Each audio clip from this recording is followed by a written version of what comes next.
We have not sort of seen each other, but we have been communicating. And thank you for all your support and help. I'm honored, sir. The pleasure is all mine. Thank you. Nice to see you as well. Nice to see you. So are we live, Deepak ji? Yep. All right. Let's start. Thank you for all your support and help. I'm honored, sir. The pleasure is all mine. Thank you. Nice to see you as well. Nice to see you. So let's start. So are we live, Deepak ji? Yep. All right. I request all of the members to mute themselves so that the proceedings can start.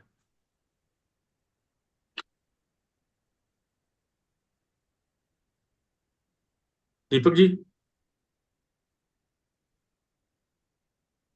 Yeah. Go ahead.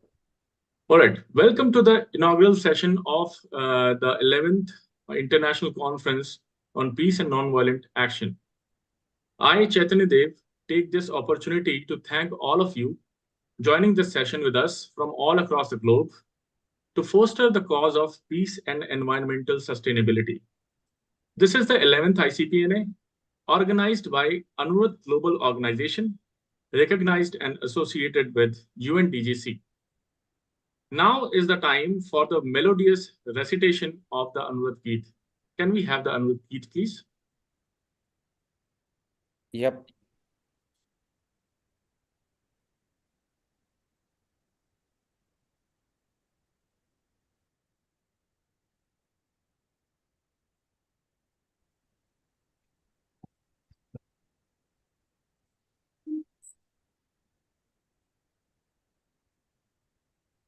I'm making it now. Yeah.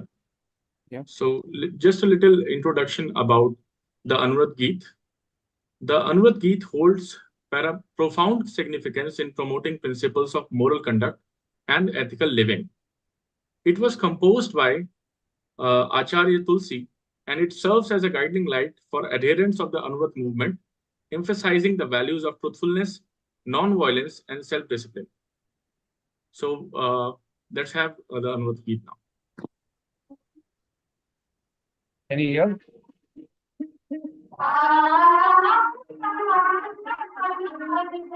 We would need a little. Sorry, Chaitanya ji?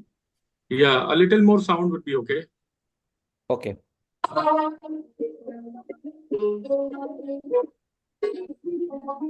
नैतिकता की सुर चरिता में जन जन मन पावन हो.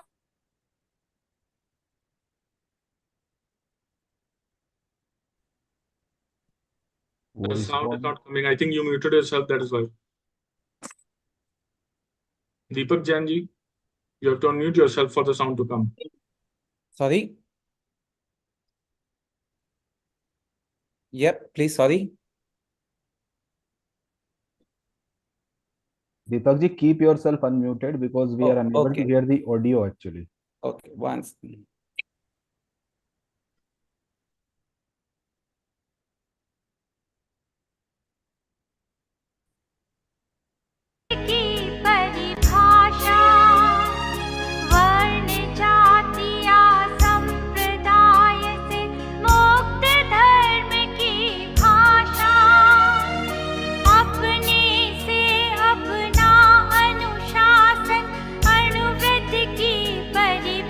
भाषा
मजदूर और व्यापारी, नर हो नारी बने नीतिमय जीवन चर्या सारी, विद्यार्थी या शिक्षक हो मजदूर और व्यापारी, नर हो नारी बने नीतिमय जीवन चर्या सारी, कथनी करनी की समानता,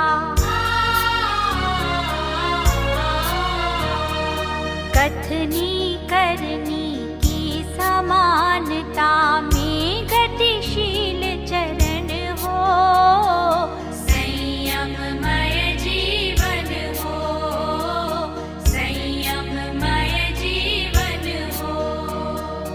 प्रभु बन करके ही हम प्रभु की पूजा कर सकते हैं, प्रामाणिक बन कर ही संकट सागर तर सकते हैं, प्रभु बन करके ही हम प्रभु की पूजा कर सकते हैं, प्रामाणिक बन कर ही संकट सागर तर सकते हैं। शौर्य वीर्य बलवती अहिंसा,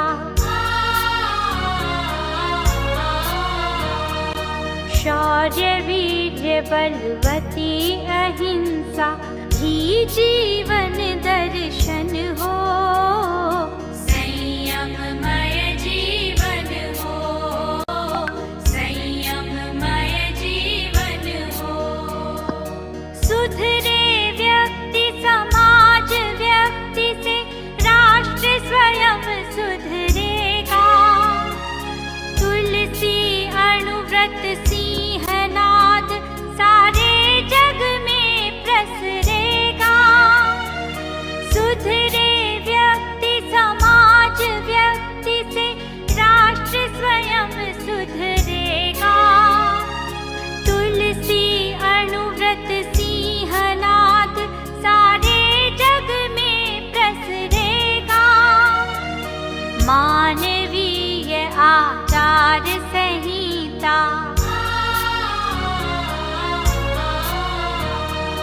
मानवीय आचार संहिता में अर्पित तन मन हो, संयममय जीवन हो, संयममय जीवन हो।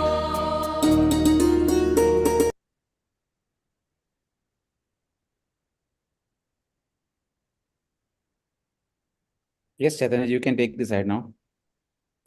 Thank you, Deepak ji. So that was the Anvrat Geet for all of you. Now I would request for the message from our spiritual patron, His Holiness Acharya Shri Mahashtaman, for blessing the 11th ICPNA with his kind words. Deepak ji. Yeah, one request to everyone, like we have English subtitle with his speech. So if you can switch on your subtitle, probably you will be able to even understand, reading the message from Acharya Shri. Yeah. Now I'm sharing the screen.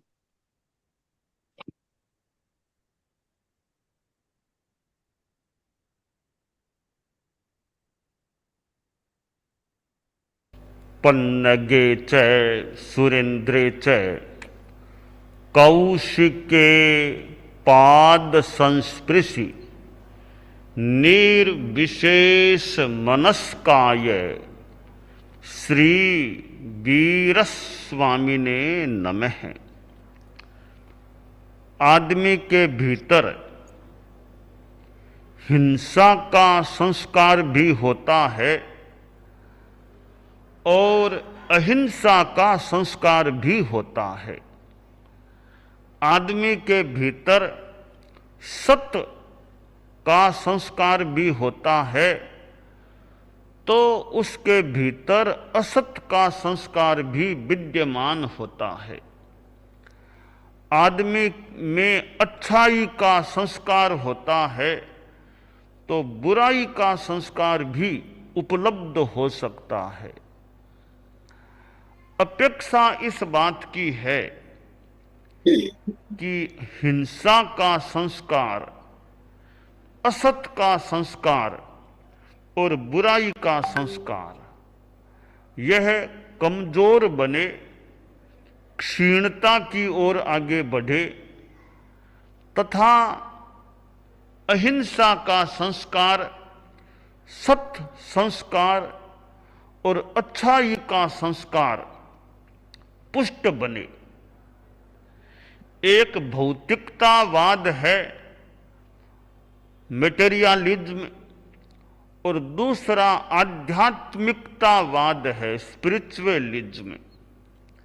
आध्यात्मिकता में ऐसी शक्ति है कि आदमी के भीतर का हिंसा का संस्कार, असत का संस्कार और बुराई का संस्कार कमजोर पड़ सकता है। मेडिटेशन, ध्यान, चिंतन, मनन और अच्छे लोगों की संगति, इनसे आदमी में अहिंसा, सत्य और अच्छाई का संस्कार पुष्ट हो सकता है।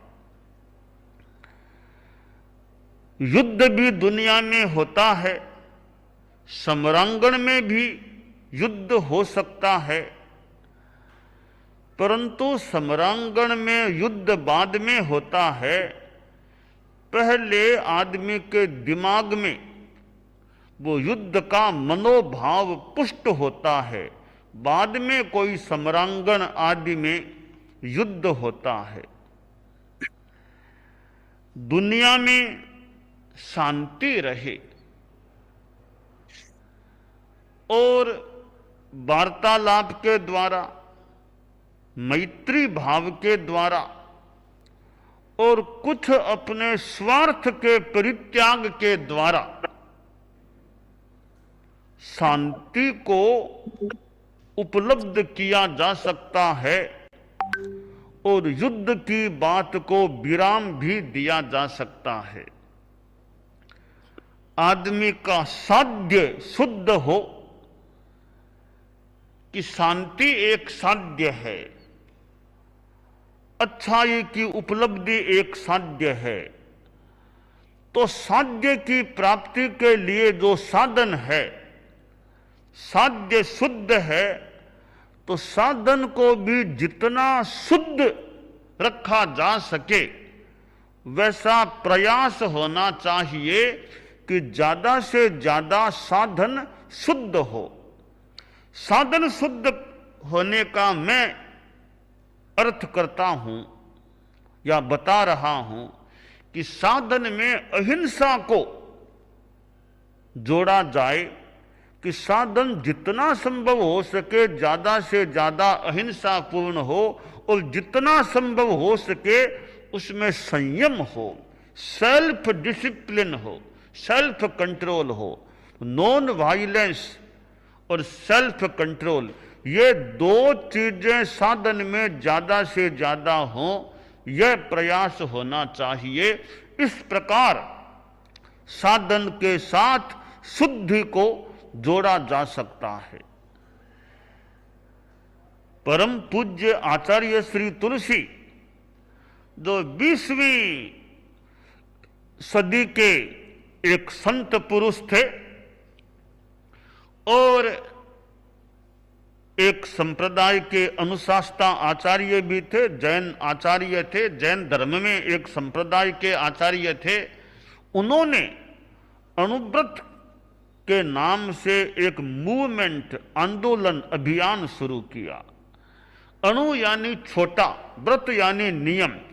छोटे छोटे अच्छे नियम संकल्प आदमी ग्रहण कर ले, उनके अनुसार आदमी चले तो अहिंसा और संयम की चेतना को संपोषण मिल सकता है। जीवन में अहिंसा और संयम कुछ अंशों में आ सकते हैं।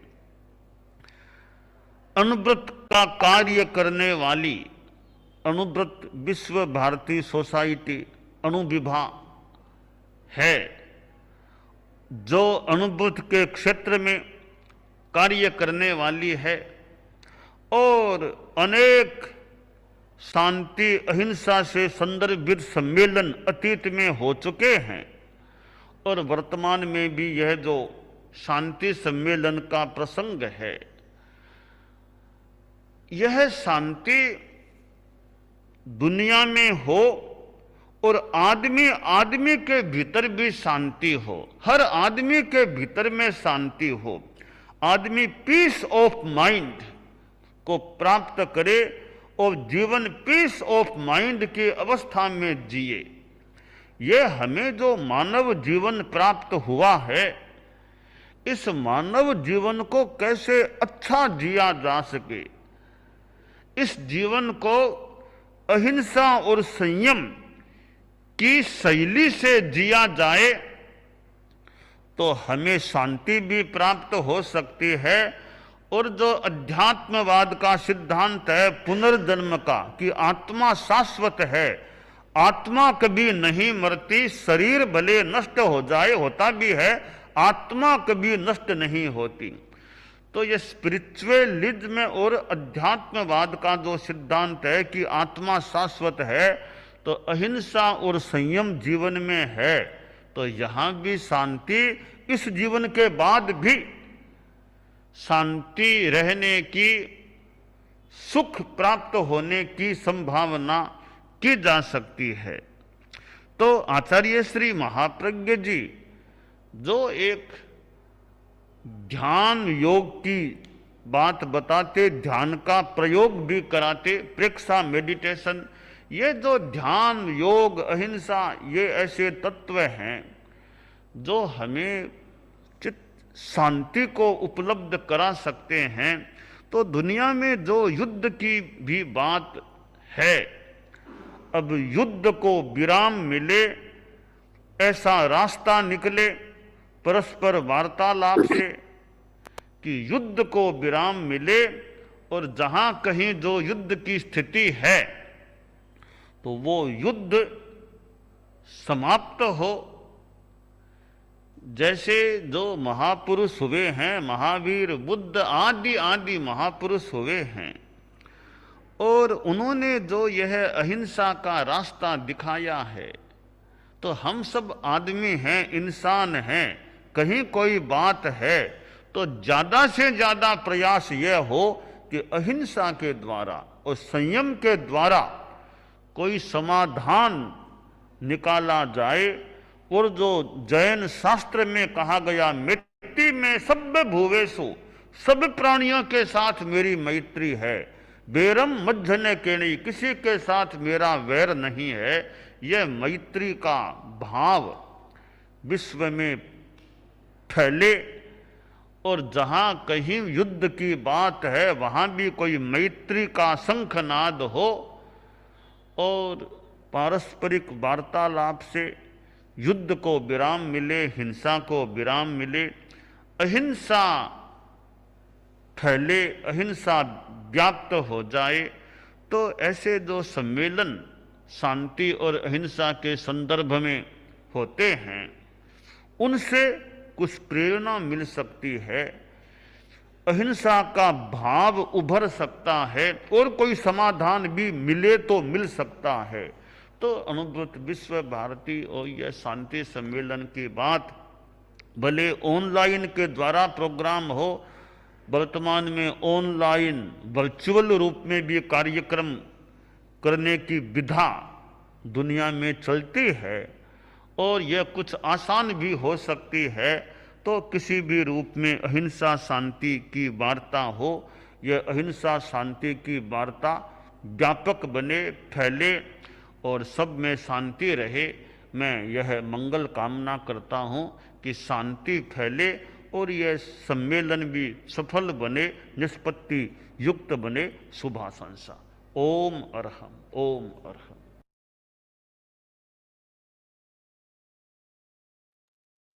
Om Adam. Chaitanya ji, please take it ahead. Right. So we are blessed by the auspicious message by His Holiness Anurat Anushasta Acharya Sri Mahashraman. Now I would request Sri Avinash Nahar, President Anurat Global Organization, to deliver his welcome speech for our respected panelists and attendees. Over to Vande Guruvaram. Ladies and gentlemen,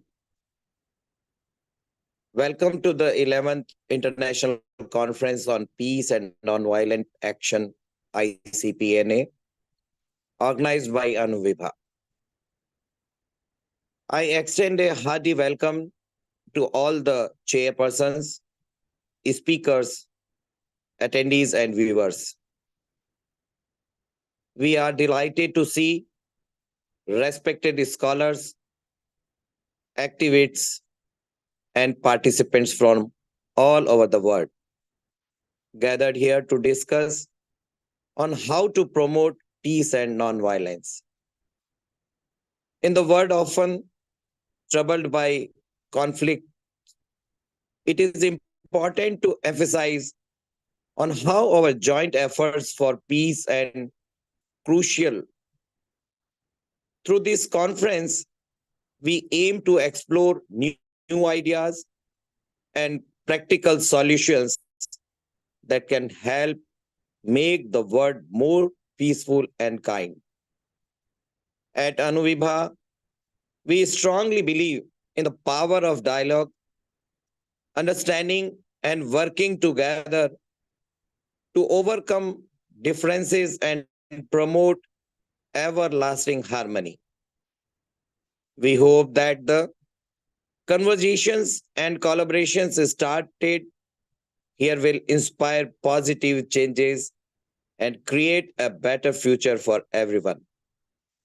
At Anuvibha, we also recognize the urgent need to address issues like global warming, climate change, and unsustainable practices. These challenges threaten the well-being of our planet and its inhabitants. By promoting sustainable practices and raising awareness about the importance of environmental conservation, we can contribute to a healthier and more viable future for all. Let's work together to promote our planet for future generations. As we begin this journey together, let's embrace our differences, respect each other's opinions, and work together towards the common goal of peace and nonviolence. Together, we can make a real difference. Thank you for being here and taking part. Here's to a successful and rewarding conference. Best regards. Namaskar. Thank you, Sri Avinash Nahar, for your welcoming words. Now I request Sri T.K. Jain, Chair the 11th ICPNA Organizing Committee, to deliver his speech. Sri T.K. Jain ji. Yeah. Respected all participants and friends, as chairperson of the organizing committee,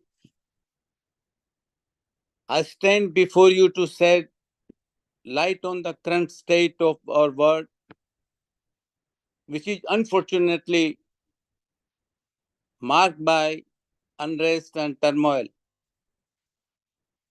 Every day, we hear of conflicts, violence, and suffering in different parts of our globe. It's a situation that saddens us all. But amidst the darkness, there is hope. And that hope lies in the power of nonviolence to create peace. Nonviolence means solving problem without hunting others, It is about using words instead of weapons, understanding instead of anger, and compassion instead of hatred. Imagine a world where disputes are settled through dialogue, where differences are respected, and where conflicts are resolved peacefully. This is the world we strive for, and it is achievable through non-violence. By promoting non-violence action and fostering a culture of understanding and empathy, we can pave the way for a non-peaceful future. Each one of us has a role of play in the journey towards peace. The conflicts between Israel and Hamas, as well as Russia and Ukraine, have caused significant suffering and instability in the respective regions. These conflicts have resulted in loss of life, displacement of civilians, and deep-seated tensions. In addressing these conflicts, it's crucial to emphasize the importance of dialogue, diplomacy, and nonviolent solution. By promoting understanding and empathy and peaceful negotiation, we can strive towards resolving these conflicts and building a more stable and harmonious world. Let us hope that two bloody wars came to an end and the suffering of innocent lives ceases. One path to achieving this is through Anuradh, a powerful concept advocating for small ethical voices that promote peace, non-violence, and harmony. By adopting Anuvat principles in our daily lives and encouraging others to do the same, we can build a foundation of peace that transcends borders and bring lasting changes. Together, let us embrace the spirit of Anuvat and work tirelessly towards a world free from violence and conflicts. Thanks all of you with warm regards. Thank you. Thank you so much, sir. Thank you so much for your illuminating words. Now, let me introduce to all of you Dr. S.L. Gandhi. He is the moderator of this session. A little about Dr. Gandhi. Dr. S.L. Gandhi, former international president of Anurat Vishwa Bharati, Anurat Global Organization, championed peace, non-violence, and interfaith harmony globally. In his panel presentation at the UN, he opined that Anekantvad, the Jain philosophy of non-absolutism, is the most effective way to promote interreligious cooperation. Dr. Gandhi has founded Vardhaman Center for Global Nonviolence and continues his mission of peace through this organization. I request Dr. Gandhi to chair this session and initiate the proceedings. Dr. Gandhi.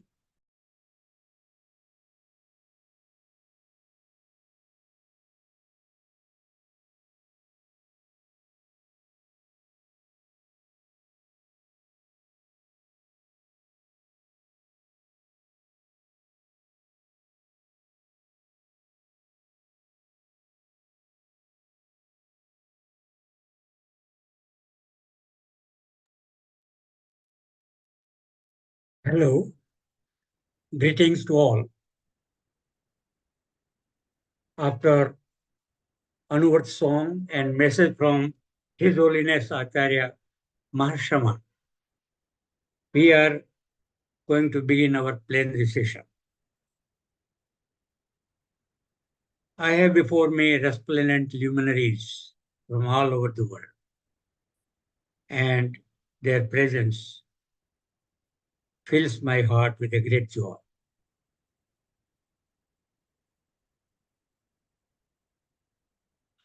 I'm grateful that we have a representative from United Nations Department of Global Communication, with which Anuba is associated. I welcome Felipe Huipo, Communication Officer, UNDC CSU, United Nations Department of Global Communication, Civil Society Unit.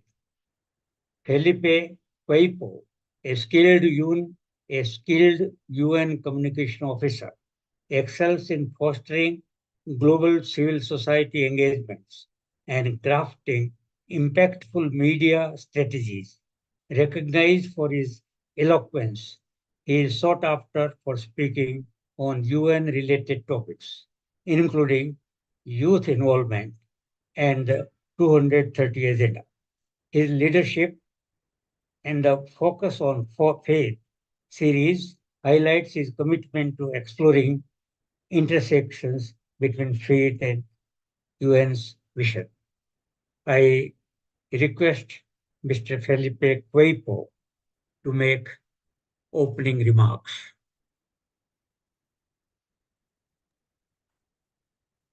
Thank you, Dr. Gandhi, and thank you everyone for the welcoming space that this conference is. Congratulations on an amazing event. I hope and I pray that things will be enlightening for everyone.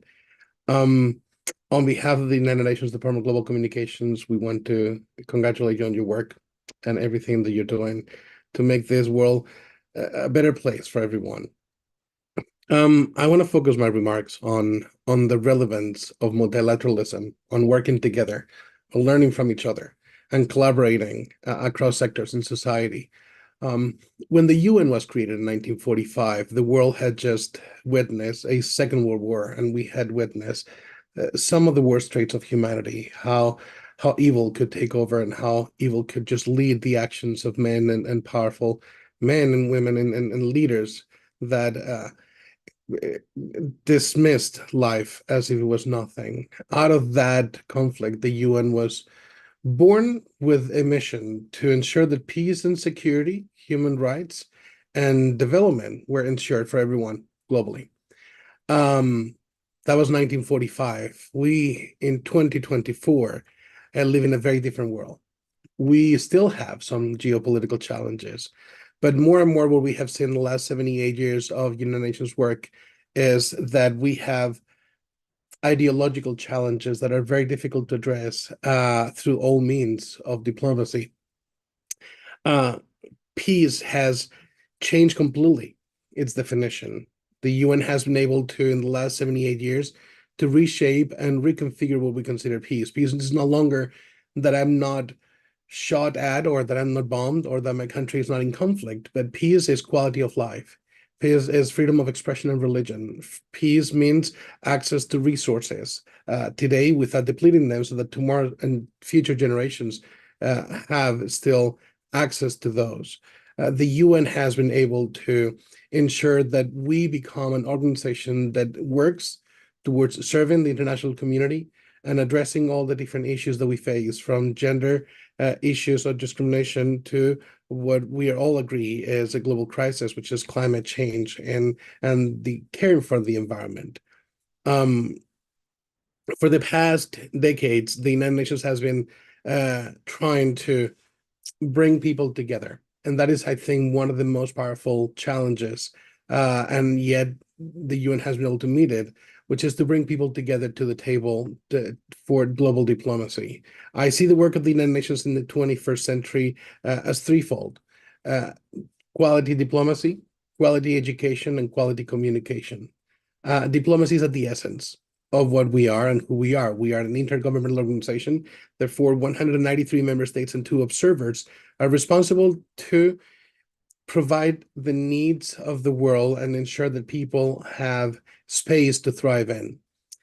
Quality communications is what my department tries to do. Global communications, we are in the business of ensuring that we can listen before we speak, address issues of global importance, and try to address those challenges that we are facing today. And I think, as I said, with the new ideological approaches, 3 of the main challenges that the world is facing is miscommunication, disinformation, misinformation, and hate speech.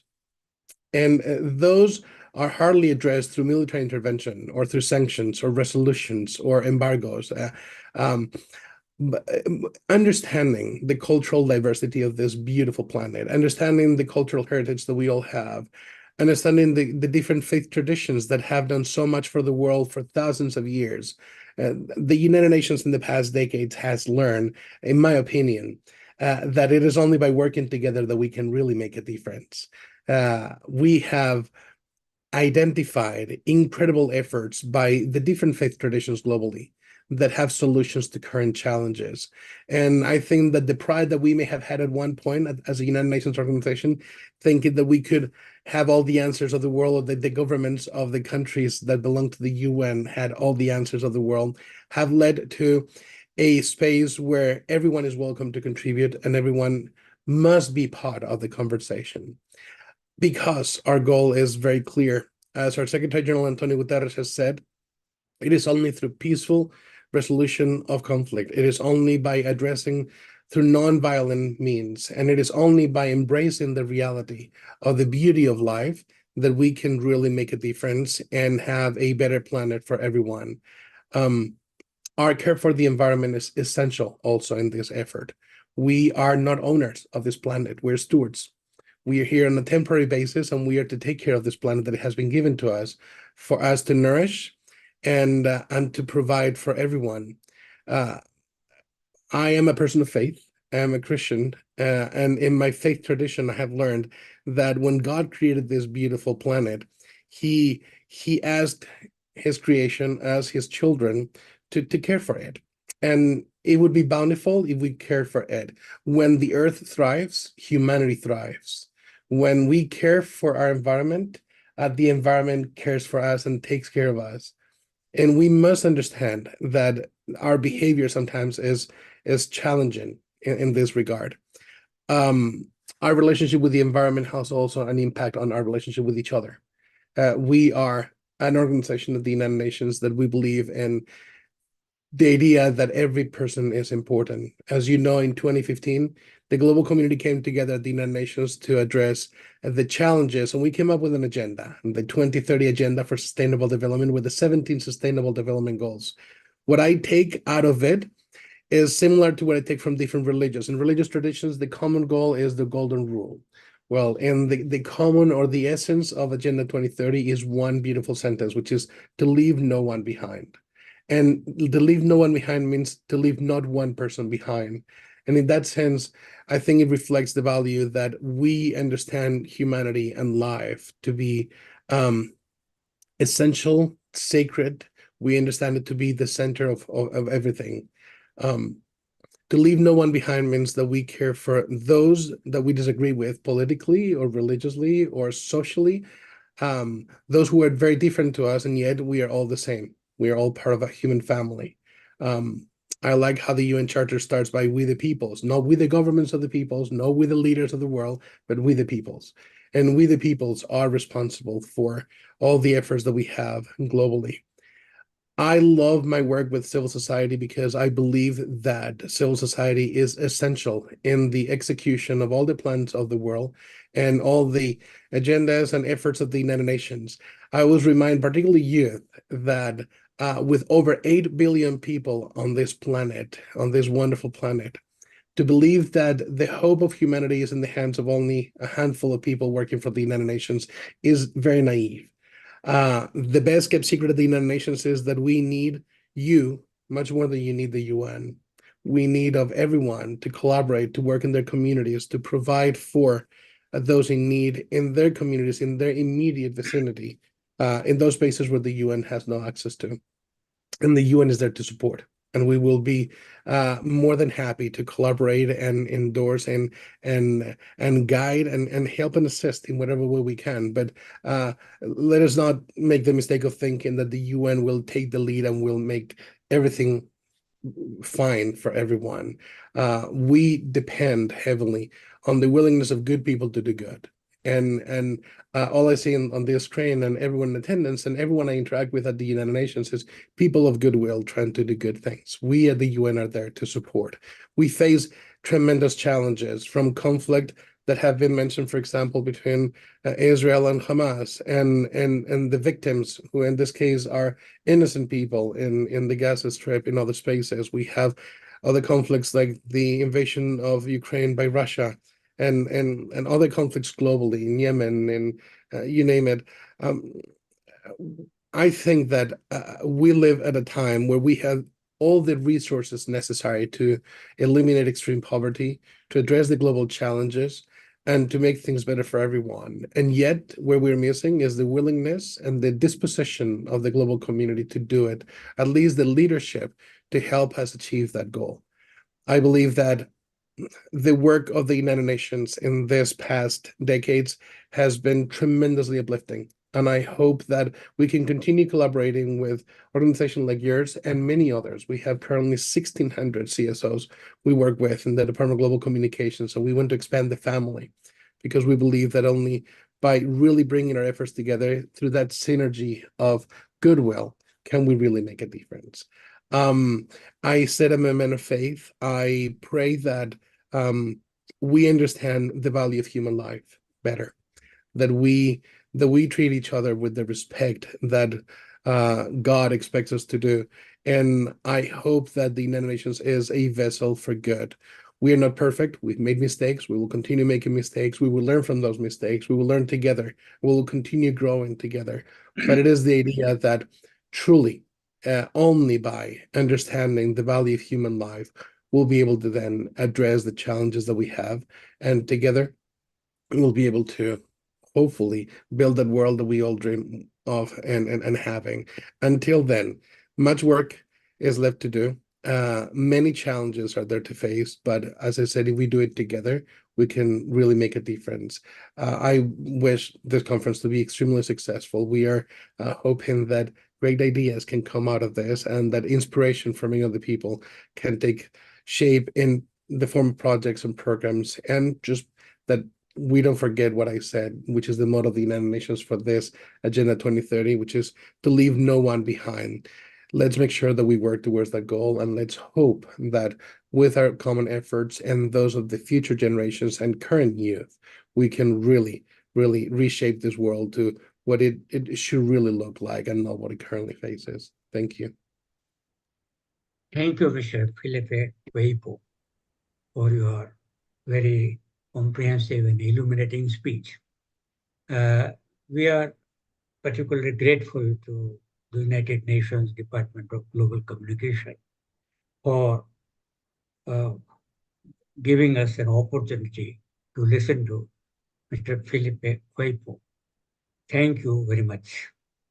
We have another resplendent luminary associated with United Nations, Ambassador Inaugural K. Chaudhary. Ambassador Inaugural K. Chaudhary, former UN Under Secretary General, is acclaimed for his advocacy in sustainable peace and development. His leadership led to groundbreaking UN resolutions like 1325 on Women and Peace. As founder of GMCPOP, he champions peace and women's equality. Chaudhary's impact extends to academia, shaping curricula on peace culture. Welcome, Ambassador Anwar K. Chaudhary. We are really honored by your presence. I would request you to make your illuminating speech. Thank you. Greetings to you all from New York, the host city of the United Nations headquarters. This morning, coincidentally, we are having a very heavy snowfall in this city. At the outset, let me thank the 11th International Conference on Peace and Nonviolent Action, ICP-NA, and the dynamic international coordinator, Dr. S.L. Gandhi, for the warm invitation extended to me for presenting the keynote address at the inaugural session. I am deeply honored for that. Theme of this 11th in the series of ICP-NA conferences is, and I quote, "Only nonviolence can guarantee world peace and environmental sustainability," end of quote. I commend the organizers for choosing this broad theme of immense relevance to our violence and conflict-ridden world. Under this theme, the 11th ICP-NA aims to discuss various aspects of nonviolence, explore nonviolent strategies to prevent wars, and create a world without violence and hatred. Value and importance of the principle of nonviolence received a special global recognition when the United Nations declared the 2nd of October as the International Day of Nonviolence in 2007, commemorating the birth anniversary of the great apostle of nonviolence, Mahatma Gandhi. Proclaiming the day, the United Nations also reaffirmed the universal relevance of the principle of nonviolence and the desire to secure a culture of peace, tolerance, understanding, and nonviolence. Earlier in 1998, the United Nations designated the years from 2001 to 2010 as the International Decade for the Culture of Peace and Nonviolence for the Children of the World. As we all know, the Mahatma had affirmed that, and I quote him, "Nonviolence is the greatest and most active force at the disposal of mankind. It is mightier than the mightiest weapons of destruction devised by the ingenuity of man," end of quote. He added pertinently that, and I quote him again, "One cannot be passively nonviolent. One person who can express ahimsa in life exercises a force superior to all the force of brutality," end of quote. It is recognized that Mahatma Gandhi was the first in human history to extend the principle of nonviolence from the individual to the social and political plans. I believe wholeheartedly that the Mahatma's principle of nonviolence or ahimsa has found true reflection in the lives and works of Dr. Martin Luther King Jr. and Madiba Nelson Mandela in their own struggle for equality and justice. Dr. King considered his Nobel Peace Prize as a profound recognition that nonviolence is the answer to critical political and racial questions of our time. The need for man to overcome oppression without resorting to violence. I reiterate this mainly to highlight the need for revisiting those words in view of what is happening now in many parts of the world. As I have stated on many occasions, my life's experience has taught me to value peace and nonviolence as the essential components of our existence. Those unleash the positive forces of good that are so needed for human progress. Peace is integral to human existence. In everything we do, in everything we say, and in every thought we have, there is a place for peace. It is important to realize that the absence of peace takes away the opportunities that we need to prepare ourselves, to empower ourselves, to face the challenges of our lives individually and collectively. This intellectual and spiritual inspiration is implanted in me through the Mahatma's life and his wisdom. For more than 2.5 decades, I have continued to devote considerable time, energy, and effort to realizing the implementation of the landmark norm-setting decision of the United Nations, widely respected as the United Nations Declaration and Program of Action on Culture of Peace, adopted in 1999 in the aftermath of the long-running Cold War. In simple terms, the culture of peace as a concept means that, sorry, something went wrong. Yep. Okay, sorry, the screen was blank. In simple terms, the culture of peace as a concept means that every one of us needs to consciously make peace and nonviolence a part of our daily existence. We should know how to relate to one another without being aggressive, without being violent, without being disrespectful, without neglect, without prejudice.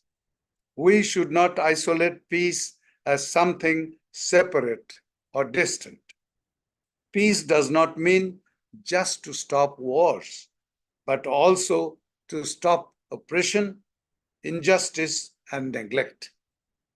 More so in today's world, which is full of negativity, tension, poverty, and suffering, the culture of peace should be seen as the essence of a new humanity, a new global civilization based on inner oneness and outer diversity.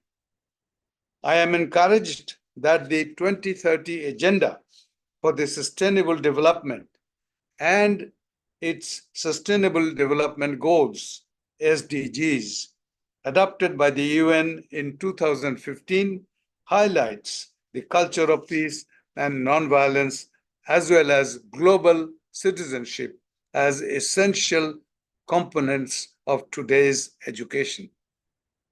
Dr. Martin Luther King had advised us rightly by suggesting that, and I quote, the philosophy and strategy of nonviolence become immediately a subject for study and for serious experimentation in every field of human conflict, by no means excluding the relations between nations. End of quote. The last decades of violence and human insecurity should lead to a growing realization in the world of education that today's children should be educated in the art of peaceful, non-violent, non-aggressive living. Objective of this conference is also to examine the roots of environmental and ecological crisis and explore pathways to a non-violent and sustainable planet. Violence against nature is truly a crime against humanity. Ever since the beginning of the Anthropocene age, the humanity has been exploiting and consuming all the planetary resources it could reach. During last half a century, it became evident how destructive the humanity is to nature. This issue remains the crux of the ecological discourse to this day. However, the ecological violence is a problem that anybody, any community, any society, and any nation can face. This realization has now become more pertinent in the midst of the ever increasing militarism and militarization that is destroying both our planet and our people. As the Mahatma has warned, and I quote, there is no escape from the impending doom save through a bold and unconditional acceptance of the non-violent method with all its glorious implications. End of quote. An essential message that I have experienced from my work for the culture of peace is that we should never forget that when women, half of the world's 8 billion people, are marginalized, there is no chance for our world to get sustainable peace in the real sense.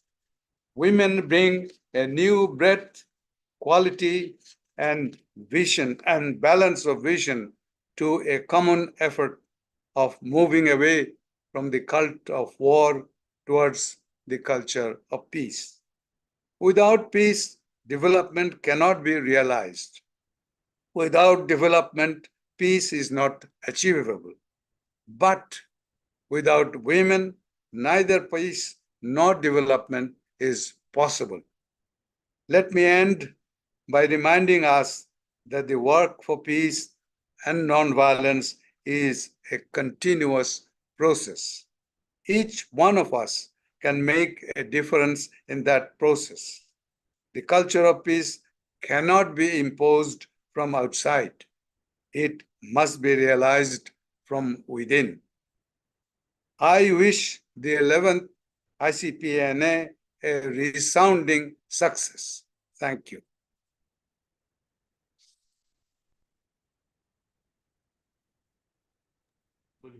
Thank you, Ambassador Chaudhary.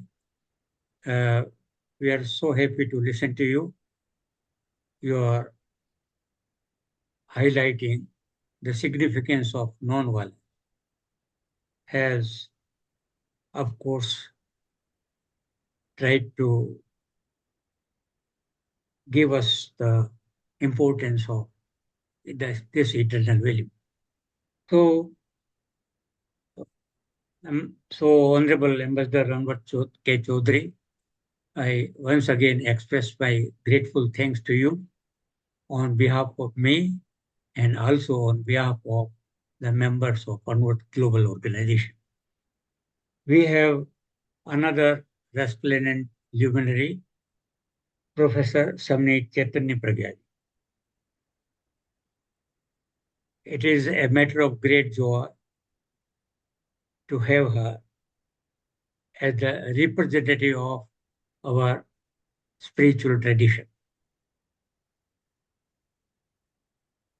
Professor Samnit Chaitanya Pragya ji, Yes. is a many splendored Samne ji. Yes. And she is professor and is dedicated to initiated in dedicated and she is a dedicated Jain nun initiated in 1986 to propagate Jainism and pursue spiritual liberation through rigorous practices. Currently, she serves as professor at Jain Vishwabharati Institute, Laddu, and visiting professor at Florida International University. Additionally, she edits the newsletter of Jain Education and Research Foundation in Miami, USA, demonstrating her commitment to Jain education and scholarship. I request Samneji to make her. So, thanks to the organizers of ICPNA for inviting me or sharing some ideas about nonviolence and how it can be a great solution to the current problem of violence and sustainability. Before I start my discussion, I would like to pay my sincere reverence to His Holiness Acharya Shri Mahashamanji, who is the spiritual mentor of Anuvibha and also ICPNA. The message is already given by His Holiness. I am focusing especially on the sustainable development and the increasing wave of violence and how these problems can be resolved by adopting the non-violent lifestyle. So I'm sharing my presentation.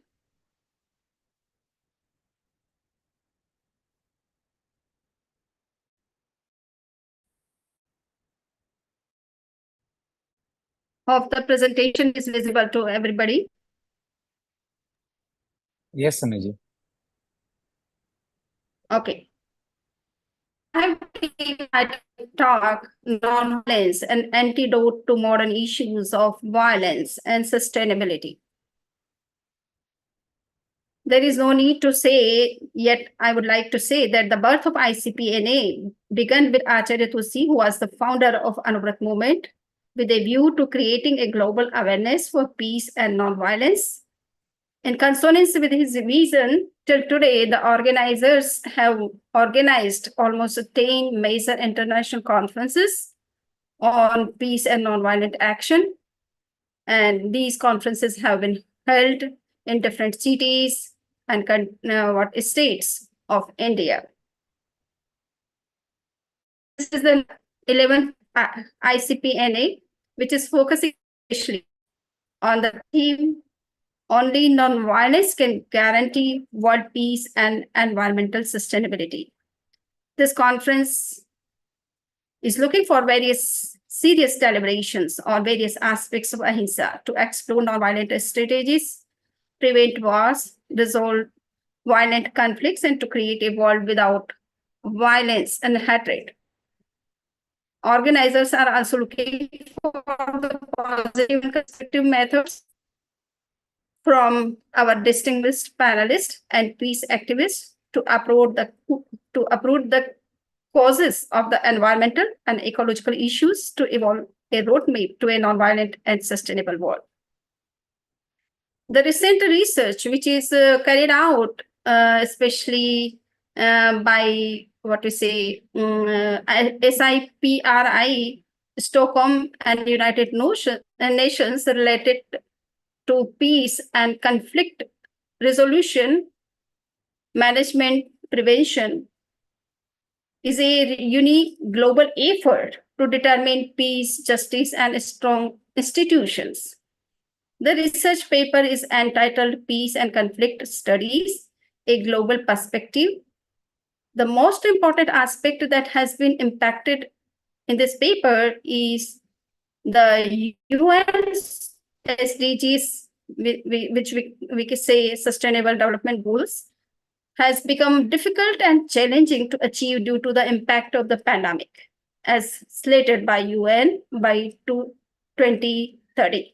The conclusion drawn from this recent research study is that there are strong linkages existing between global peace, conflict security, human economic peace and sustainable development, arms trade, conflict, and violence in the long run. This would go a long way in achieving the SDGs slated by UNA by the turn of 2030, thereby leading to peace building. So we have seen that by this conclusion that the solution of problem is not enough from one side, but we should take a parallel approach to address the issues of violence, which is increasing in every walk of life. So what can be the solution for us to address these issues? And where we are lacking to achieve the goal? So I have seen that main cause of failure of our preventive policies is this, that the organizations which are working for peace, conflict resolution, and sustainability, more often than not, is this, that their responses tend to focus on human interest, which is known as anthropocentrism, where supremacy of human is accepted at the cost of nature, rather than global welfare, which can be said as nature centricism, in which human is only a tiny component of entire gamut of nature.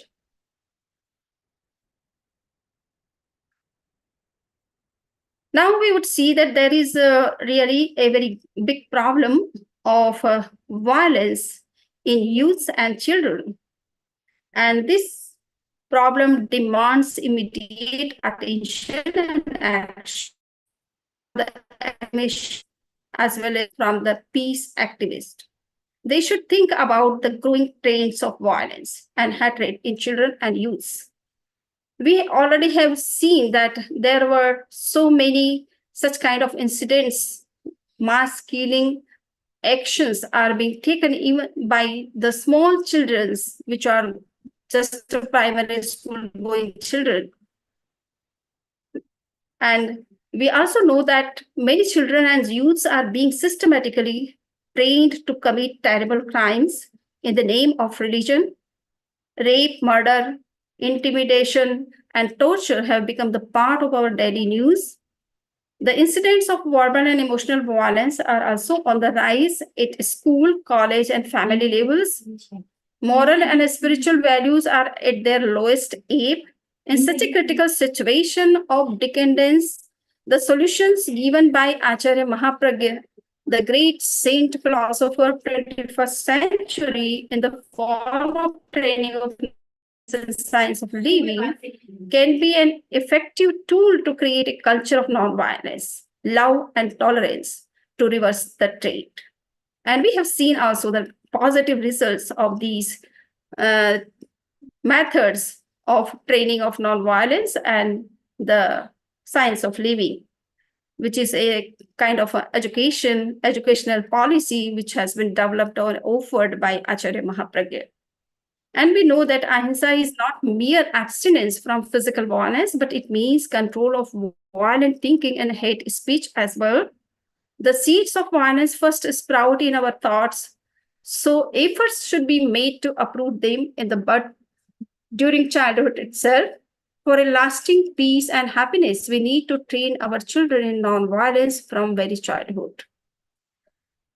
Science of living, which is an integrated policy for education and offered by Acharya Mahapragya, can bring a revolutionary change in the personality of school-going children and also college-going youths.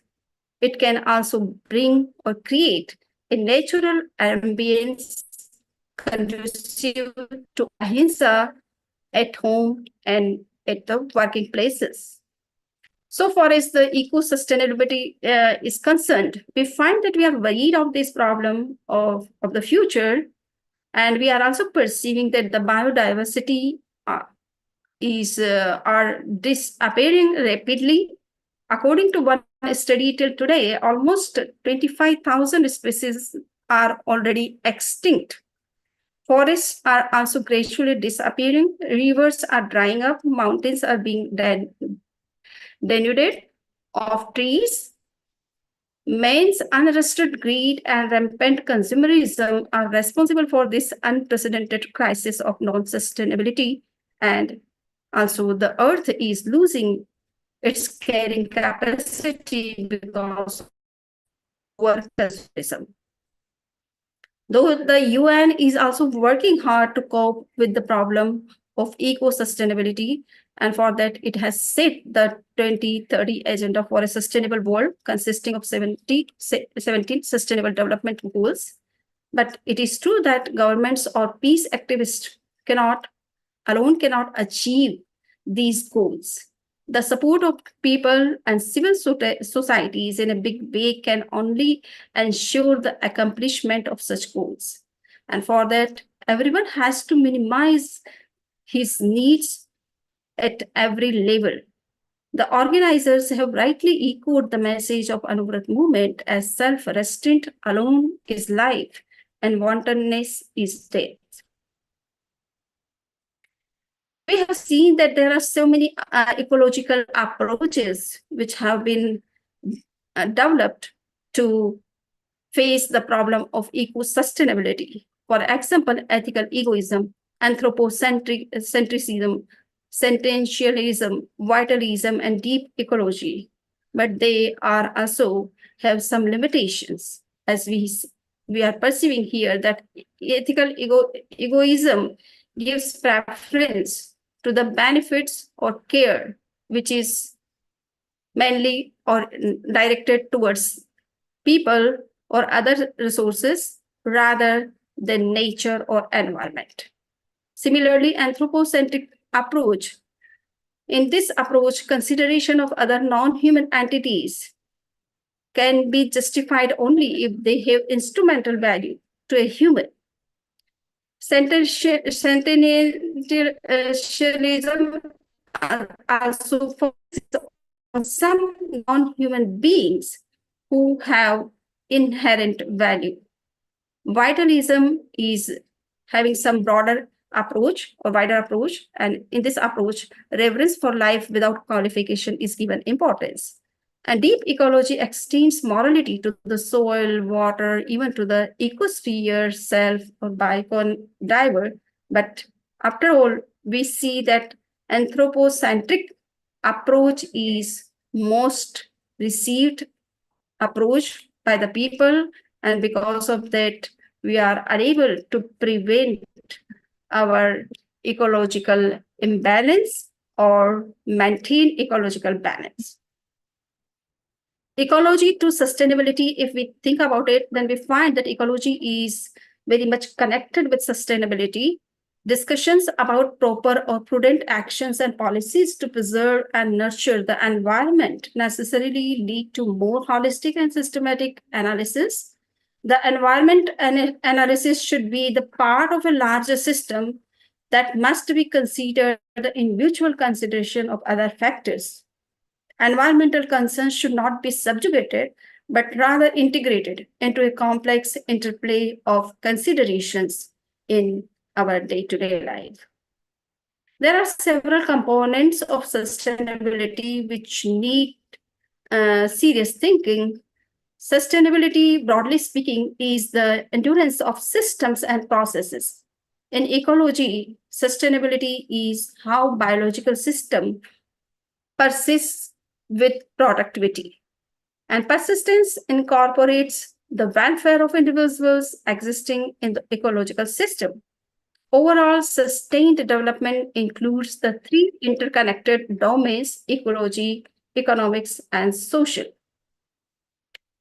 Here we can see that ecological approaches which are linked with sustainability factors, and that is that there is planet and there is problem of environmental issues. And if we can prevent this or we can control these issues or dissolve these issues, if we can focus on land ethic, how much land should be given for what purpose. Second is prosperity. Prosperity is related to economic issues, and for that we have to focus on moral economy. There are so many social issues which are also causing the unsustainable practices. And for that, we have to learn about the conservation philosophy, which says that we should use every resources in a very limited sense and also with genuine purpose. social forces also help to shape our attitude.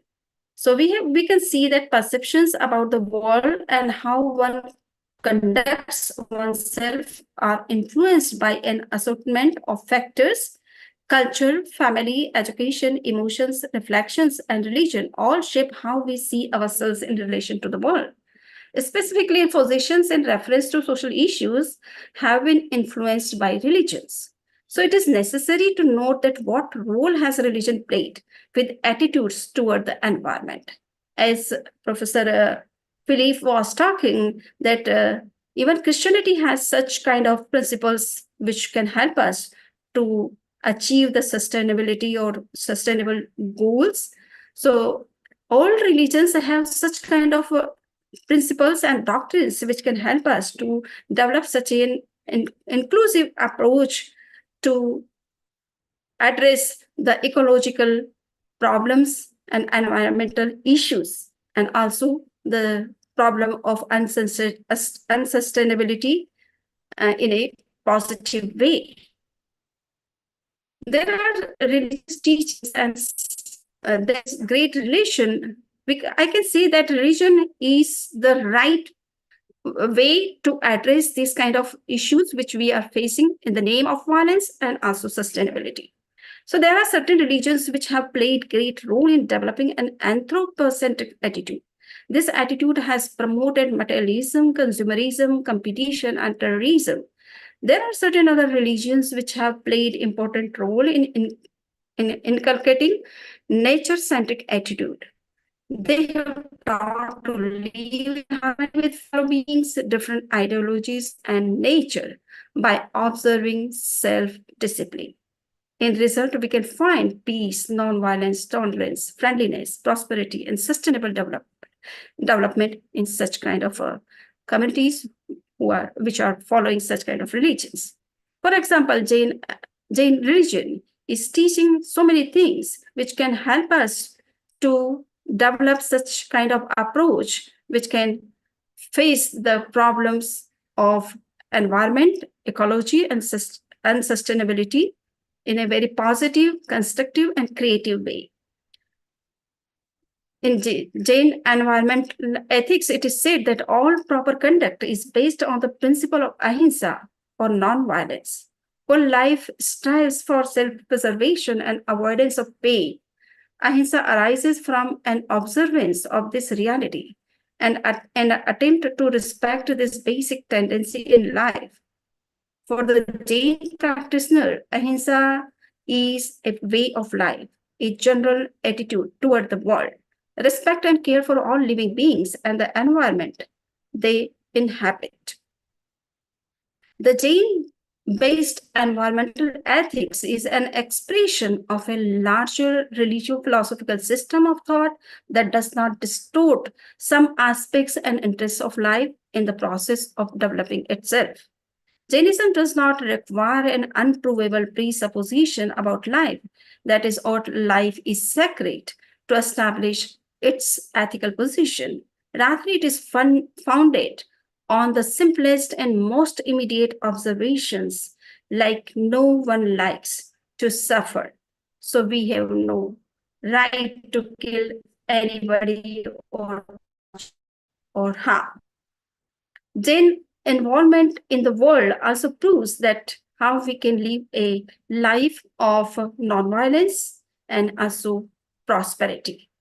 Jains are successful in business, yet bound to the principle of frugality, hence responsible for large philanthropic donations and care of suffering animals. They have created a number of groups that seek world peace actively, relentlessly. More recently, the focus has expanded to sustainability and a circular economy. A circular economy avoid the linear economy, make, use, dispose. Instead, recover, recycle, regenerate into new products. Now we would see that how these philosophical and religious principles can help us to face these problems of today. There are several such religious principles and practices which can be the part of the government plans and policies. But as seen in sustainability model, religion is only one part of the social policies. Not surprising, economic concerns frequently turns over the religion and ecology, especially if unchecked by government regulation. Though religious input is present in the constitutions of almost all the countries, and people should not disregard its presence. They should try to implement those religious inputs in their day-to-day practices. Now we have the most important thing which we have to think about in this particular conference is that how we can maximize religious effect in our day-to-day life. Religious leaders and activists have clearly identified elements in their traditional teachings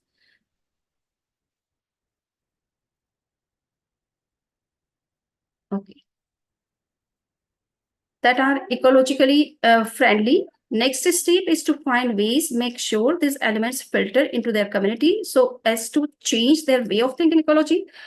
Politicians, judges, business developers need to take note of this shift and will act differently in accordance with new public opinion. Start working on grassroots level first. So this is what I would like to say, that we have to focus on the religious teachings and take out one in such an inclusive approach from these teachings to face the problems of today. And those problems are especially related to violence and unsustainability. Thank you very much.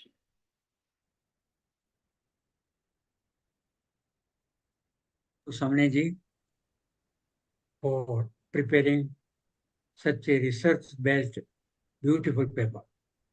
It gives us detailed, comprehensive information about sustainability development goals and also the current situation. Our paper based on Anurat Preksha meditation and Jivan Vigyan, science of living. That is highly commendable, and we express our grateful thanks to Samniji.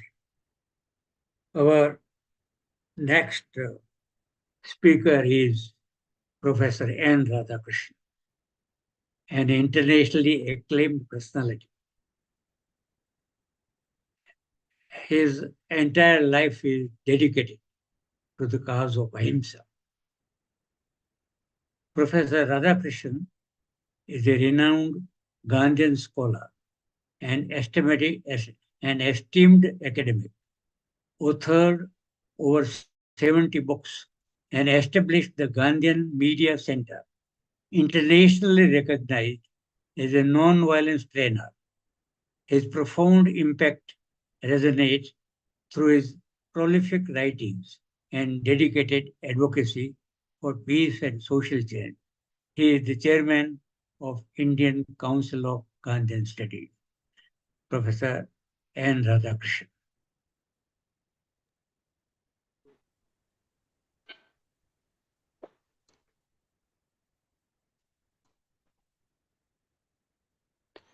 Thank you so much, Dr. Sohanlal Gandhi. Very, very respected and distinguished guests, panelists, delegates, the organizing team of this well-attended international conference on peace and sustainability, for which my distinguished friend over several decades, actually, Dr. Sohanlal Gandhi, under the banner of Anuvifa, assisted by and guided by T.K. Jain and others, have been striving for. And several of the international conferences held in different parts of the world over the several decades have borne very, very fruitful discussions. And I hope that this topic identified today, peace and environmental sustainability, is very apt, and I am confident that we will be able to identify some of the key areas of implementing some of the issues that are being highlighted so ably by experts from different parts of the world, and to translate some of them at a time when we seem to have forgotten even nonviolence. The culture around us, the culture each of us share, the culture that we are handing over to our children and grandchildren are all violence. My distinguished keynote address speaker, Ambassador Anwar Chowdhury Saab, mentioned very particularly and succinctly the role played by UN in highlighting what is lurking around us and how difficult our life is going to become unless we tackle the monster of violence by highlighting a culture of peace. But Chowdhury Saab, with folded hands, I would like to say the international community did not take it seriously. Despite the best efforts, UN and UN aided and supported bodies all over the world did their best. I was also part of several of the campaigns, but then I have a feeling it did not cut much ice because we seem to be back to the days of Cold War. The international community seems to be back to the days of Cold War without understanding that while we survived the Cold War and left it as part of history, the new atmosphere that is being assiduously promoted by the champions of development, growth, have no place for the kind of thing that we are reflecting on: peace, non-violence, or sustainability.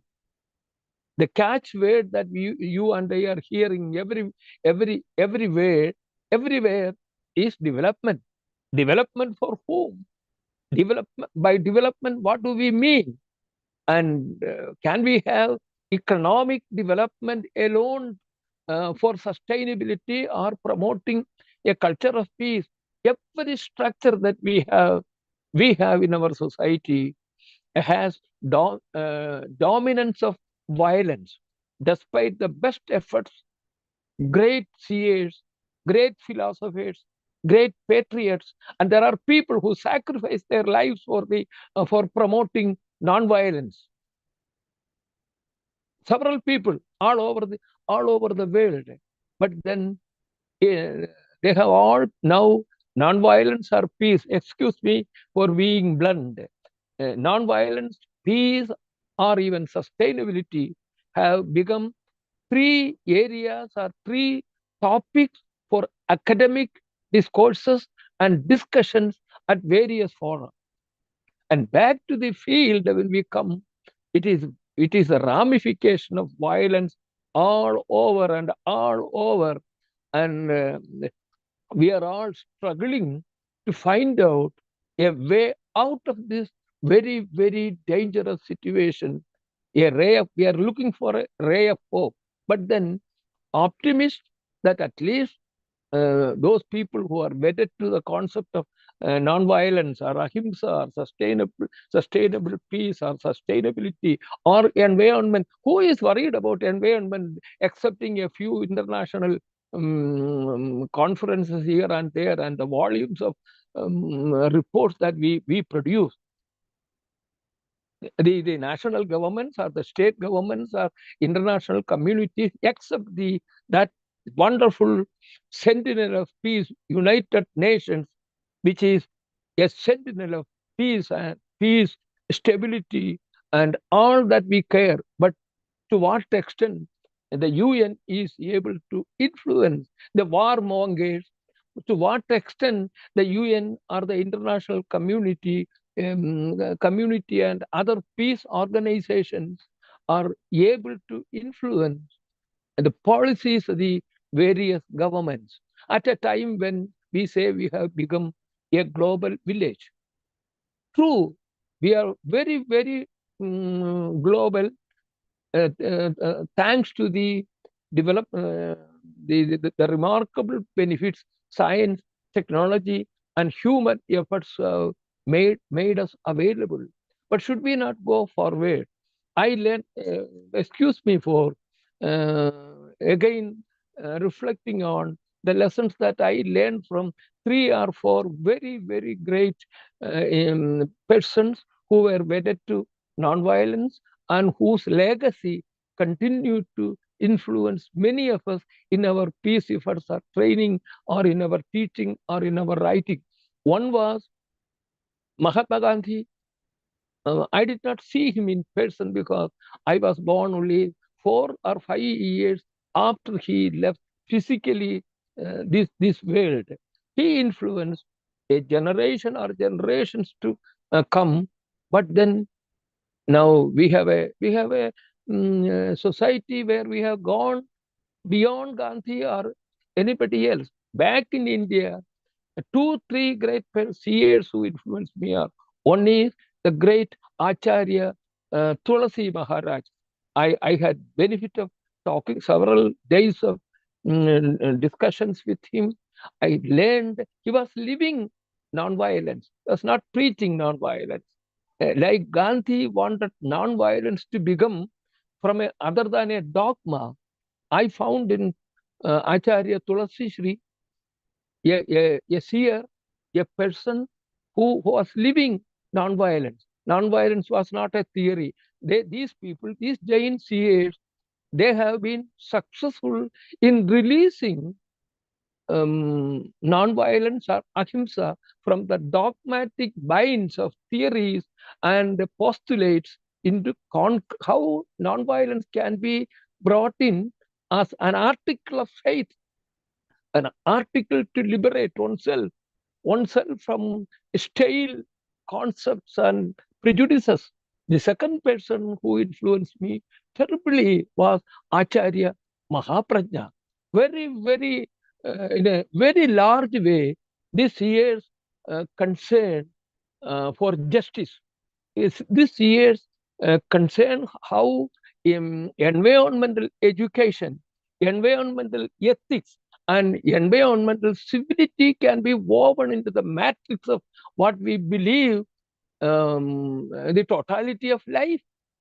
And then he was very, very ably followed by his great successor, Acharya Shramanji, whose electrifying message today at the inaugural at the beginning went deep into my heart.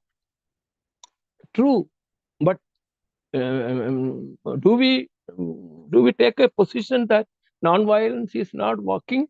Nonviolence is only for CAs, or nonviolence is only for academics to research, teach, and do other kinds of intellectual exercises. Even though I used the expression that if we are back to the days of Cold War, which has become actually a hot war where morality has no place, where ethics have no place, where spirituality has no place. The talk all over the world is development, development, development, development. What is a road to development? We are all forgetting the cost of development. Development without justice. Justice includes all those which are who are living and all who are supporting living Can there be life on this earth without nature? Can there be life even? Can we think of life even for a second without taking the priorities, without taking a look at what nature holds for nature has held for us over several millennia of years? Now, as Professor Samani has pointed out in her paper, it is almost what is called despair. It is almost despair for what is in the womb of times. As we neglect environment, we talk about environment, we know what is happening, but what are the concrete steps that we are talking about? There are people who are very conscious about all these things, but are we able to tap the resources in order to influence the way that they need to be influenced, they need to be educated, and instead of making nonviolence or peace or sustainability just topics for discussion, we have to find out, as Martin Luther King said, I learned from Gandhi, from my Christian background, I knew what was nonviolence. But it was from Mahatma Gandhi that I learned the operational tactics of influencing and introducing and realizing nonviolence. So we need to we need to take inspiration or lessons from these thoughts. That is number one. Number two, I will take 2 or 3 more minutes to summarize my thoughts today. I have prepared some paper which I thought I should send a little later to Dr. Gandhi.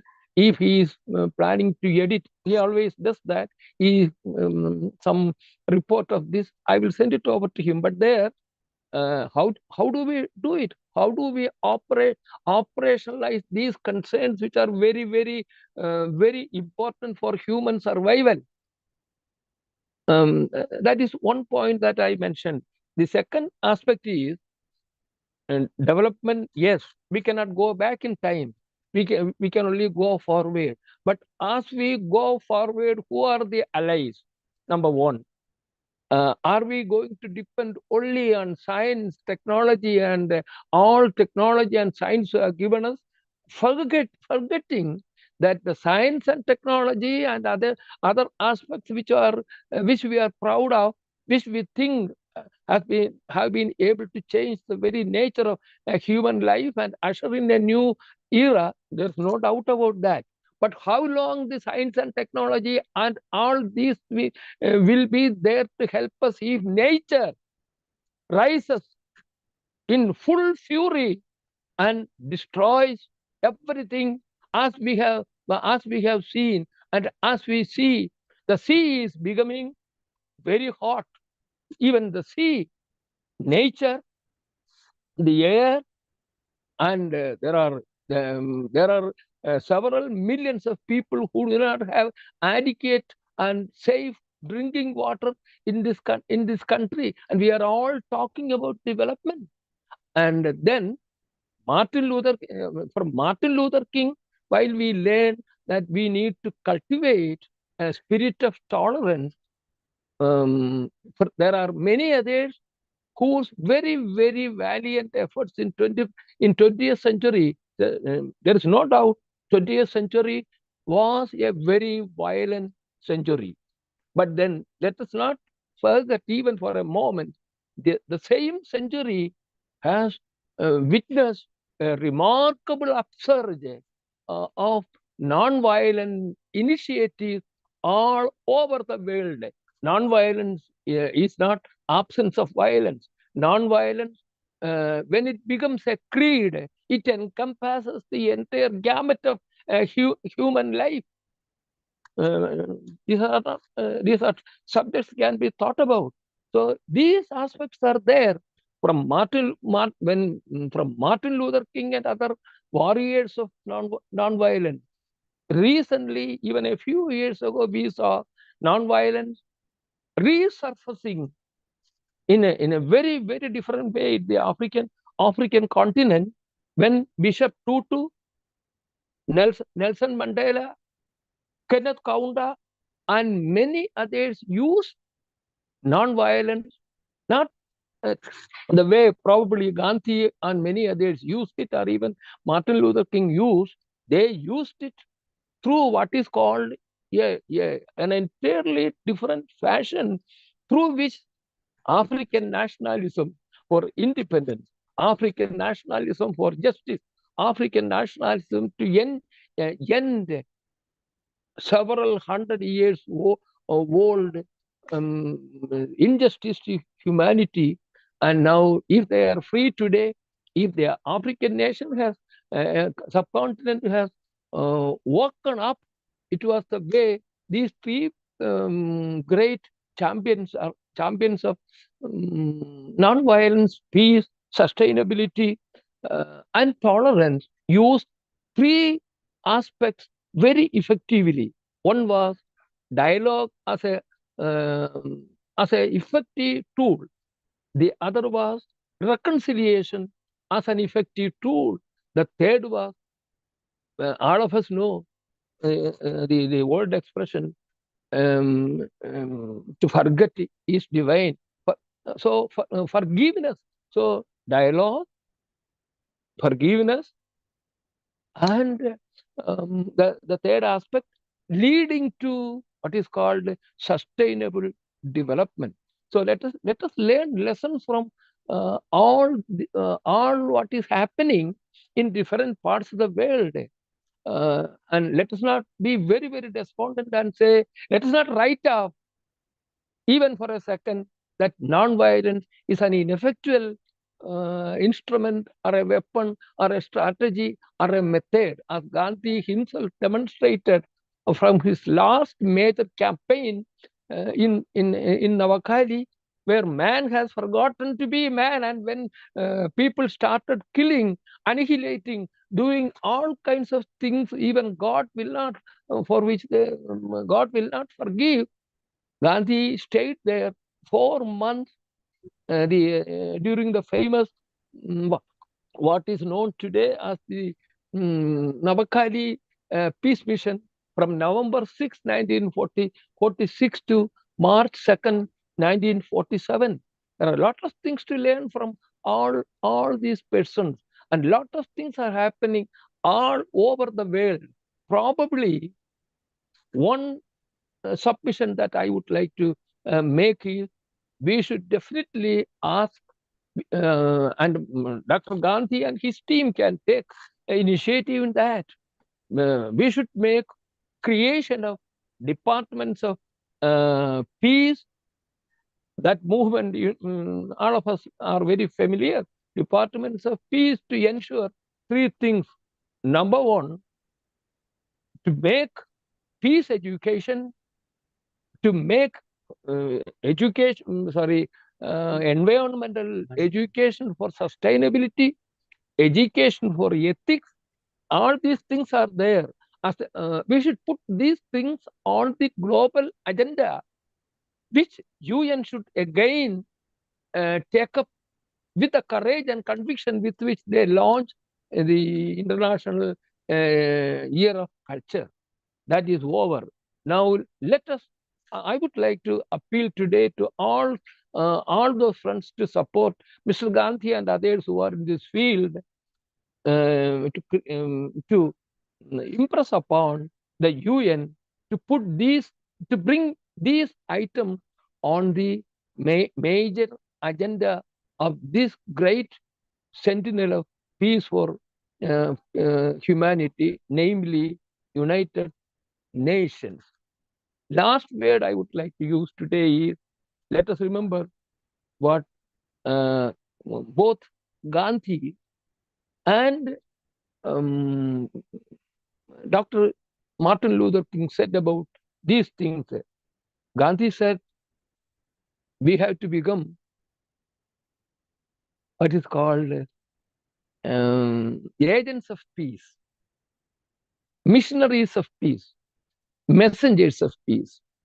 While in the same breath, in a different way, speaking at Chicago a few months before he was assassinated king said, the choice before humanity is not before violence and non-violence.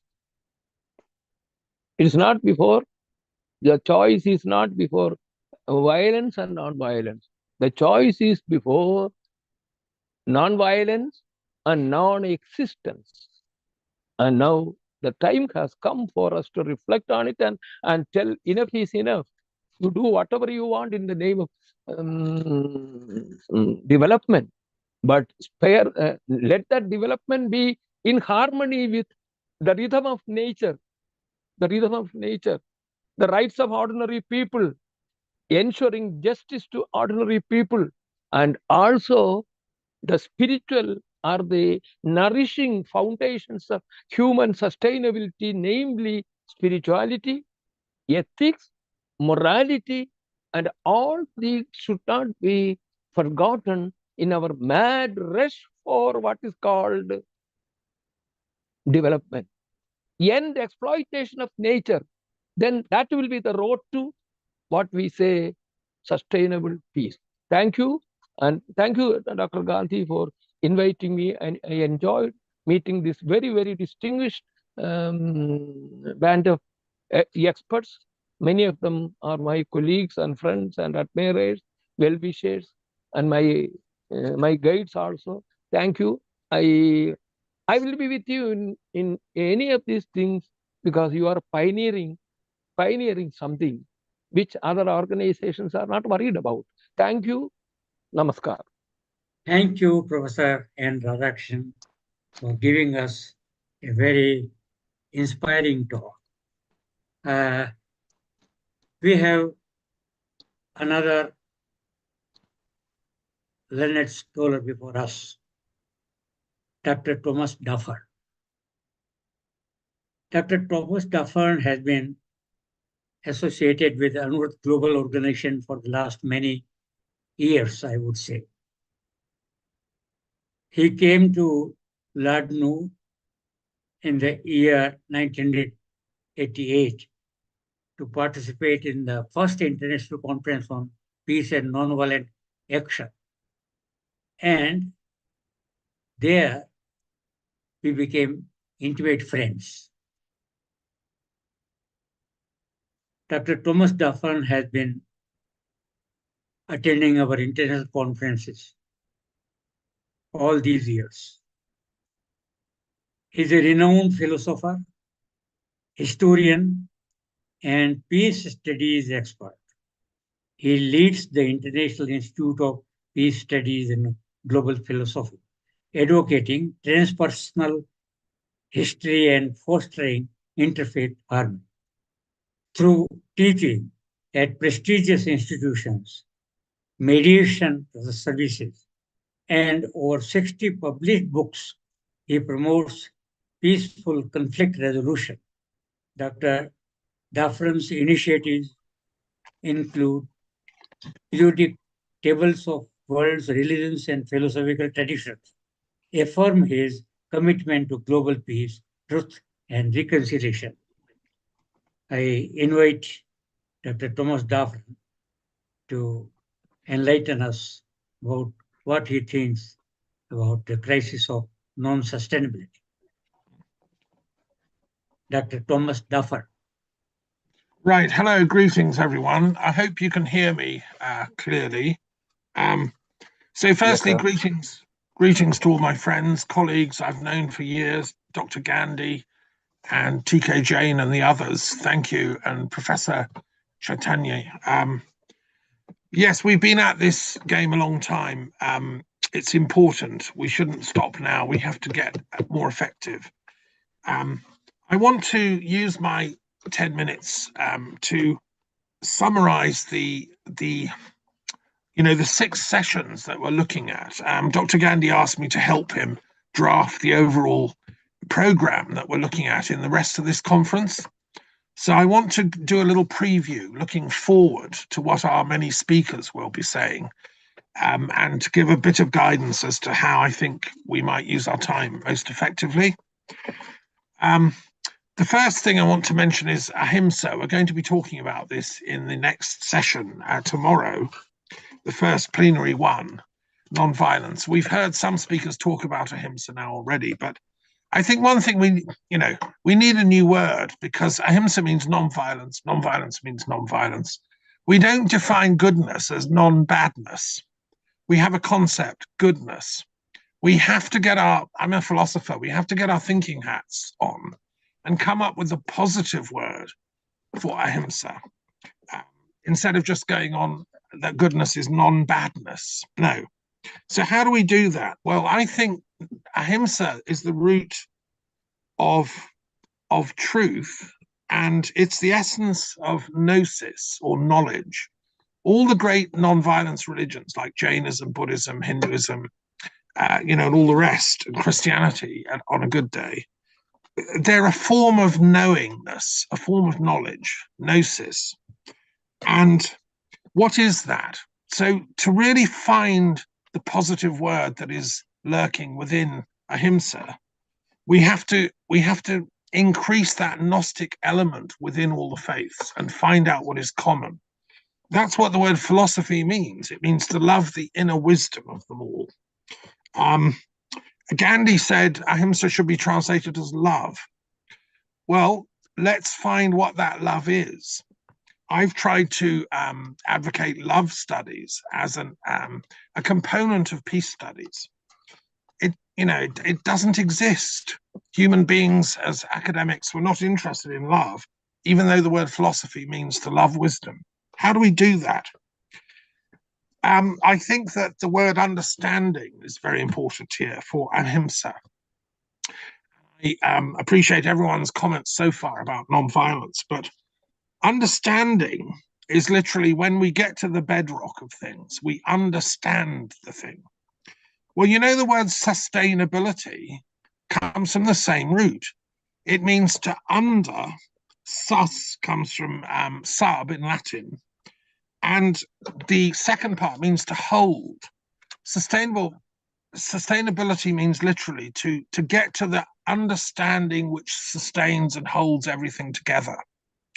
We have to find our way back to the common core, the bedrock of what it is to be human, to be alive, to be sentient. And yes, that involves finding dharma, finding truth.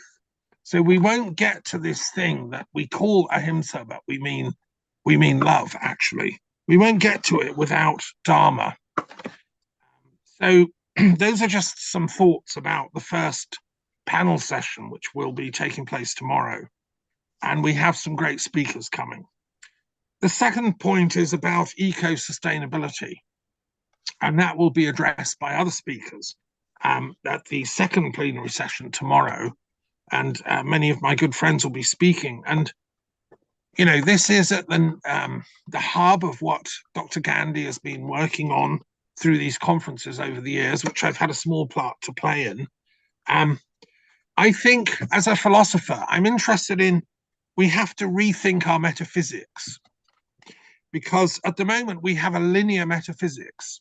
Even the greatest religions, they have a sort of a linear eschatology, whereby we're all going to, some of us are going to reach enlightenment, but the rest of us are going to struggle and go round and round in the turmoil of reincarnation. I think we need to challenge that metaphysic of liberation, which some Buddhists, some Jains, some Christians, some Muslims all believe, which is, I'm working for my enlightenment. I'm going to get free and liberated, but to hell with the rest of you. If we change that way of thinking and we come up with a sustainable idea of enlightenment, Mahayana Buddhism has this idea that I'm going to reach enlightenment, but then I'm not going to disappear into the void. I'm going to stick around on the planet till everyone gets there. Taoism has the same idea, this universal redemption. Christianity has the same idea. I think we need to focus more on that. And we come up with a sustainable view of enlightenment, which we as thinkers have a duty to then teach to our fellows collectively. So it's not a question of, yes, join my religion, become a Jain, become a Buddhist, become a Christian, and then you'll be saved.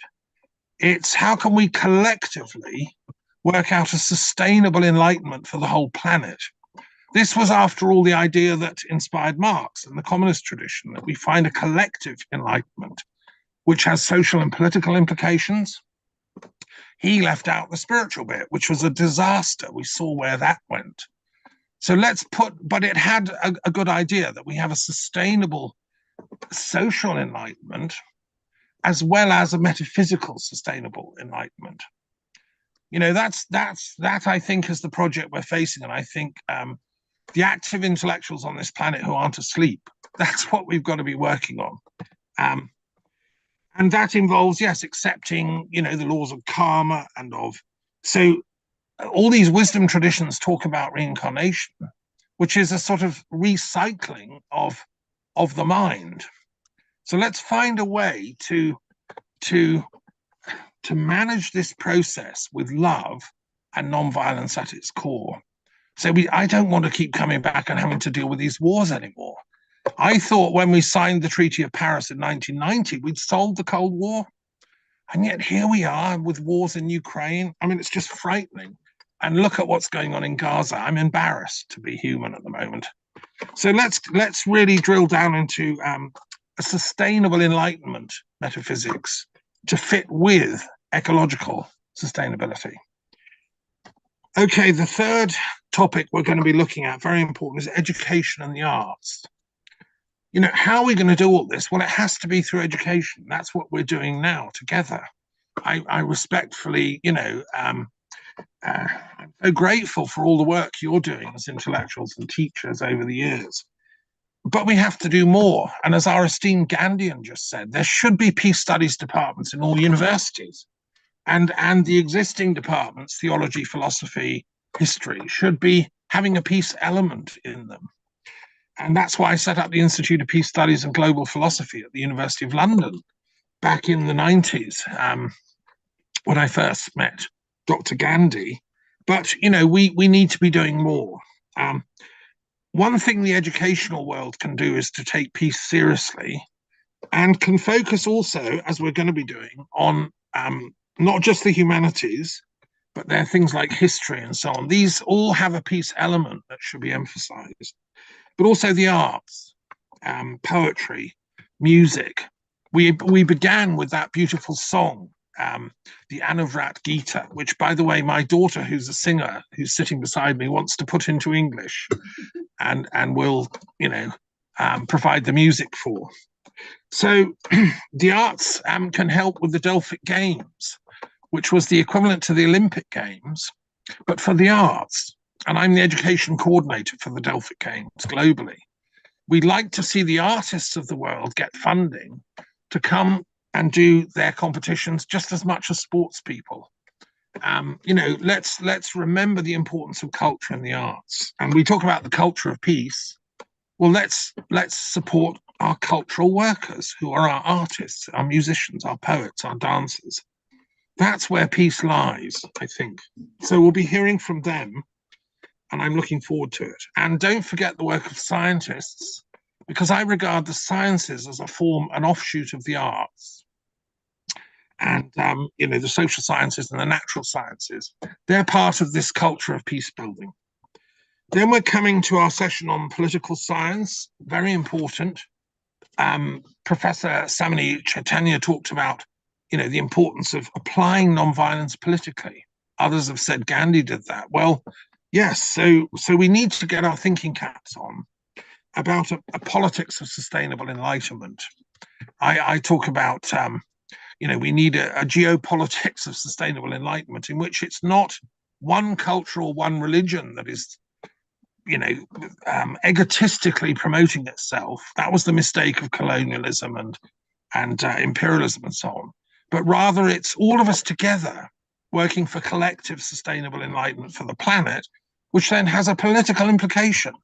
We have to end poverty. It's a shocking thing that there's so much poverty. We have to end unemployment.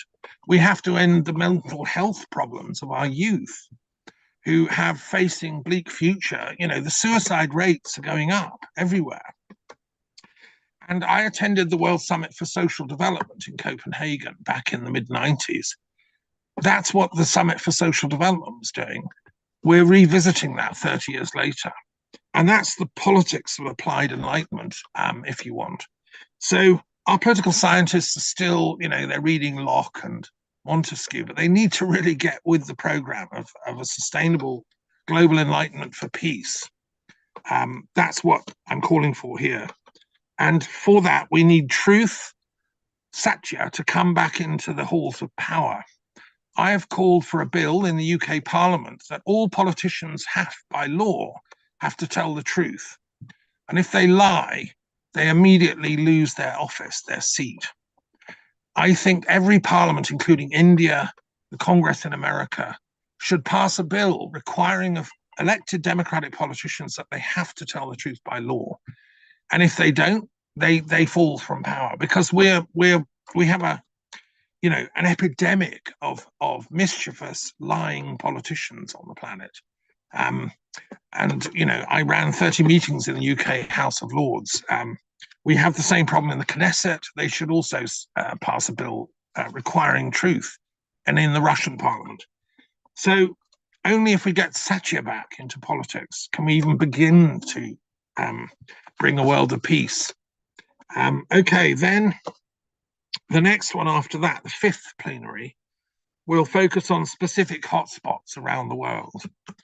This is a very important session. I'm looking forward to attending, well, all of these I'll be listening. Yes, people have mentioned the tragedy of Gaza. It is unbelievable that we've allowed 100,000 people in Gaza, most of them innocent women and children, are either dead, confirmed dead, or they've gone missing, they're buried under rubble, or they're wounded. This is shocking. We should have started this event with a minute's silence for these 100,000 dead and wounded people, because to me it's a failure of us as intellectuals and as UN officials and religious leaders, that we can permit this to happen. So I hope we'll be attending to how we can solve this.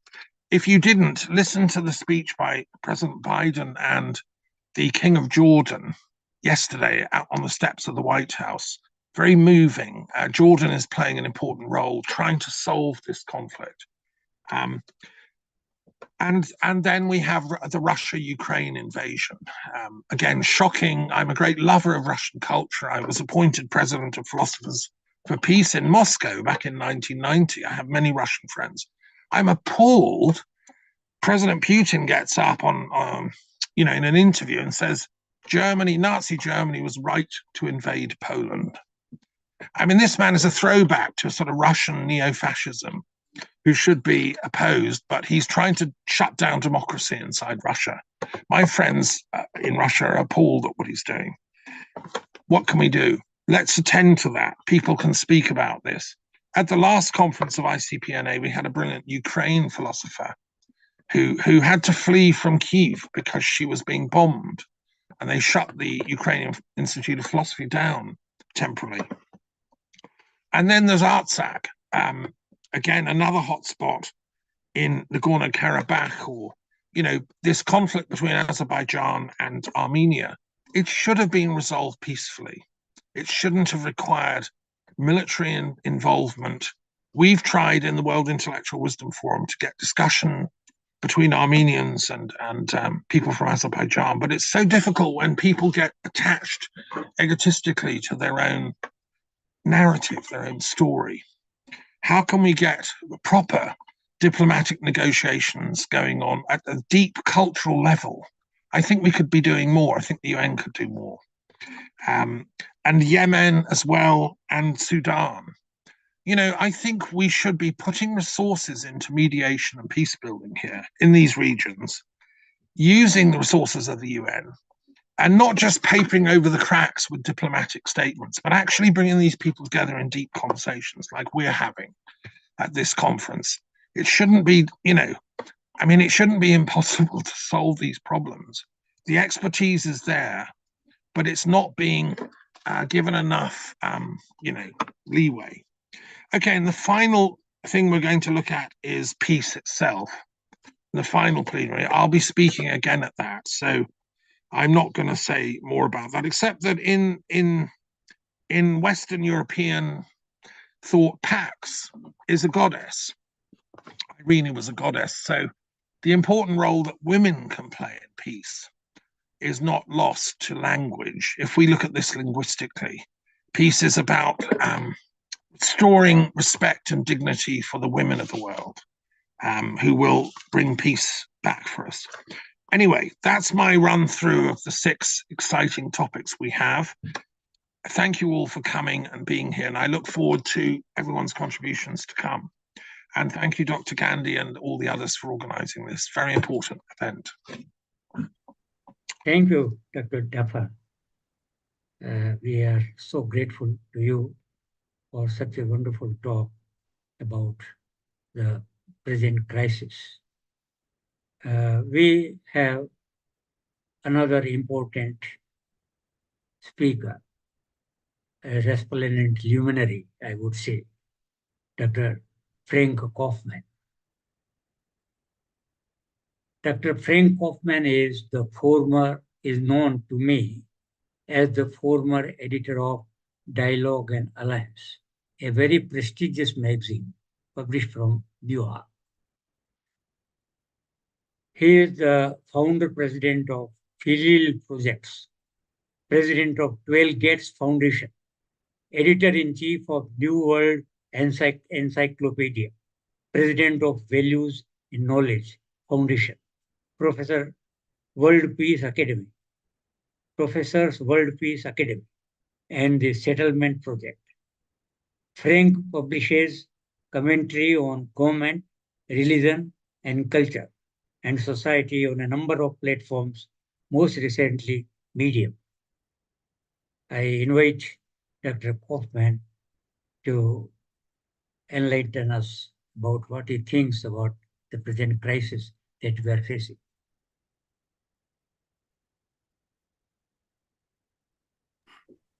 Thank you very much, Professor. Thank all the prior speakers. It's been a blessing for me. I'll begin my remarks here. All respect to His Holiness Acharya Sri Mahashraman. Dear friends, Professor Gandhi, Ambassador Chowdhury, honorable speakers and participants. It is my extreme honor to be included among presenters in this inaugural session of the 11th International Conference on Peace and Nonviolent Action. I've been blessed over the years to attend many of the 10 prior Anuviva conferences where I've been enriched and edified to be part of affairs as profound ancient wisdom is brought to life in the forward-looking, creative innovation of sincere scholars who bring everlasting truth to meet constantly evolving needs of our time, precisely as we've just heard in many of the speakers just now, and especially Professor Deferan. Throughout these years, I have patiently longed to be in the presence of Acharya-ji, but apparently heaven has concluded I still need more training in this particular virtue, namely patience. So I continue with child's anticipation for the time when I can meet Acharya-ji. Such things are always in God's time. We were asked by the organizers to speak briefly, which is a good discipline and a virtue. We all know how long a speech was needed for Mahakashyapa to learn the true nature of Dharma. As such, I wish to share with you a single inspiration I received while praying to create this brief offering. For outsiders to the sacred Jain tradition, such as myself, the most prominent concept and ideal we know and hear, of course, is ahimsa. This is most commonly translated into English as nonviolence. Of course, this singular gem is not the whole of Jainism. It is merely its best known and most prominent tenet. When a novice seeks to learn more about Jainism, we eventually discover a tapestry of tenets. But for non-natives, we only can approach them through translation, which is unfortunate for us. From among these tenets and guidelines for behavior in Jainism, 3 are expressed in the negative. 2 are metaphysical affirmations which are not prescriptive for behavior, and only 1 is expressed as a positive. When I learned the term, and this is Professor Defferan also referred to, when I use the term negative, I do not mean common parlance negative, meaning lesser or bad. I use it in the cosmic sense of harmonious balance, as though we may be speaking of physics or biology, plus, minus, positive, negative, masculine, feminine, and harmonious use of that concept. In Christian theology, the renowned medieval theologian Thomas Aquinas called this the via negativa. By this, he meant that God is ineffable and only mystically known. So the most we can do is explain what he is not. Similarly, in Taoism, Lao Tzu said, the way that can be spoken of is not the Tao. So when I speak of Jain tenets as expressed in the negative, I mean it in this way. The novice asks, yes, I understand non-violence, but after non, then what? Perhaps the best response to that is silence. Just start there. Then there is asteya, non-stealing, brahmacharya, chastity, also a non, aparigraha, non-possessiveness, anekantavada, non-absolutism. And again, yes, okay, non, but then what? And then the classic wisdom of the saints or teachers, such as Shakyamuni or Aquinas, their suit might be a simple gaze. You will know after the non. At that moment, you too may likely be silent. Of these core tenets, only one is expressed positively, satya, truthfulness. To me, as a visitor of this world-saving tradition, Jainism, it all looks to me like a family, a metaphysical family. For me, the injunction and the ideal of satya feels as though it comes to me from a father. I feel fatherliness in this life expectation and obligation. On the other side, I feel that the model of ahimsa is our mother. I feel the true wellspring of ahimsa as originating in the eternal mother. In the true infinite mother, there is indeed no harm present or even possible. So from this, an eternal father, Satya, be true, my son, my daughter. And from our eternal mother, Ahimsa, unqualified, infinite, loving kindness, become incapable of harm. Have only kindness, my dear children. These to me are like parents, and from these are 3 children of ethical life. Ethical life among our brothers and sisters. Asteya, non-stealing, aparigraha, non-possessiveness, and anekantavada, non-absolutism, the conditions for perfect social harmony. Satya and ahimsa are vertical, feeling, spiritually descending as the way from the infinite divine. Asteya, aparigraha, and anekantavada feel like horizontal behavior, social, ethical. Together, this family of 5 walks through the cycles of samsara until not just for me and not just for my family, but for all beings to eventually dissolve into the bliss of moksha. This precious and tender tradition of Jainism is not a small thing. It is not a religion. It is the presence of, to use Western language, God's eternal dream, in which we are all welcome to be a part. Thank you for listening.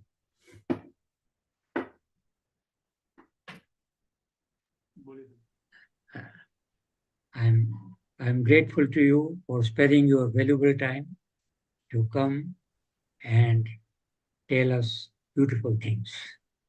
So thank you very much. After having listened to all the learned speakers, we have 10-15 minutes more. I would like to make some observations at the end of the conference. It is with great honor and humility that this crucial conference is being organized. It is focused on world peace and environmental sustainability through the lens of nonviolence. In a world marked by conflict, strife, and environmental degradation, the significance of our gathering cannot be overstated.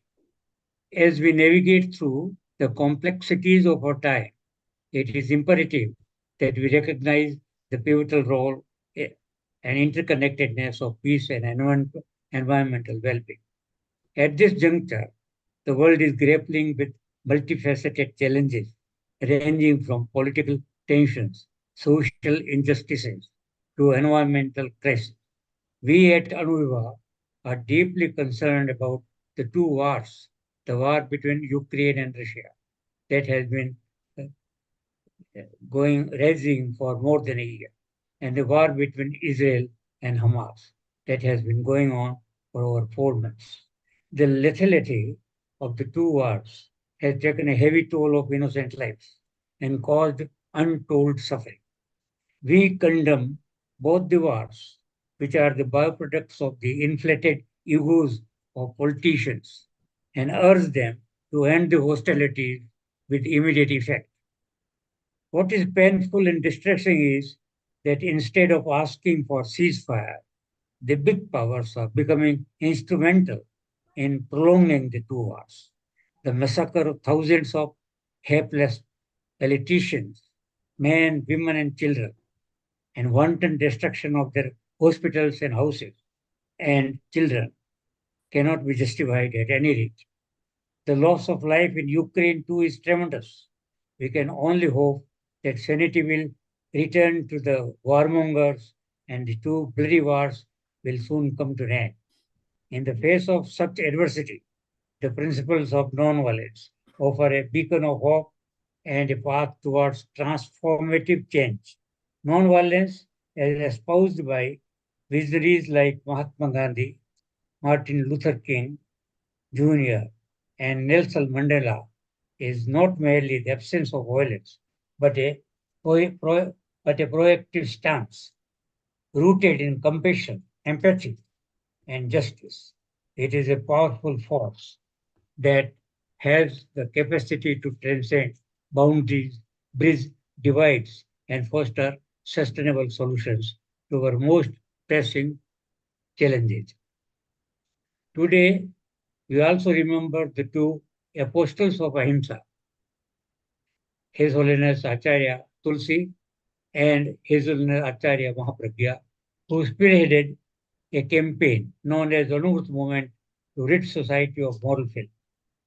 They were of the view that no nation would prosper unless the citizens adhered to a moral code of conduct in their day-to-day actions.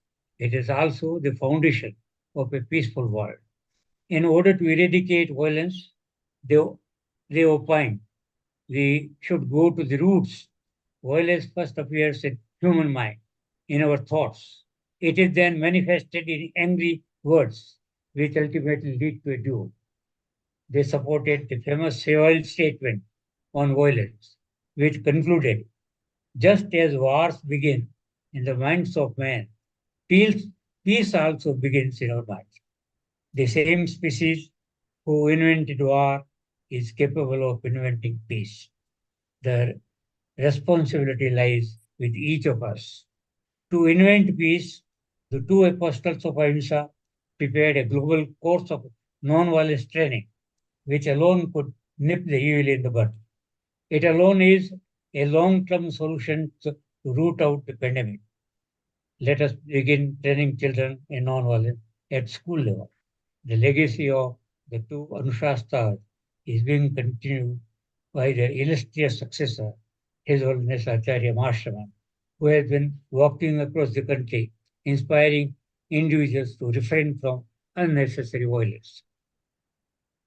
The theme of our conference underscores the interconnectedness of peace and environmental sustainability. Indeed, the two are inseparable facets of human flourishing. Environmental degradation not only threatens the delicate balance of our ecosystems, but also exacerbates existing tensions, leading to conflicts over dwindling resources.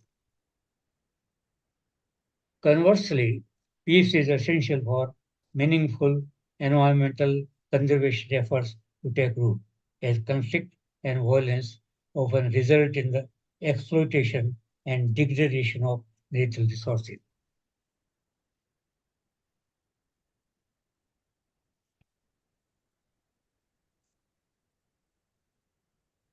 In the wake of unprecedented climate events, biodiversity loss, and environmental degradation, there has never been a more urgent need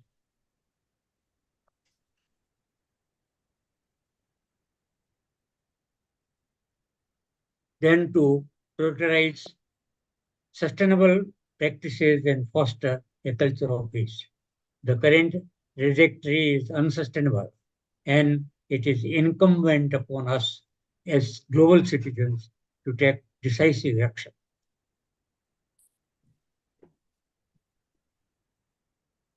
However, achieving lasting peace and environmental sustainability requires more than just policy changes or technological advancements.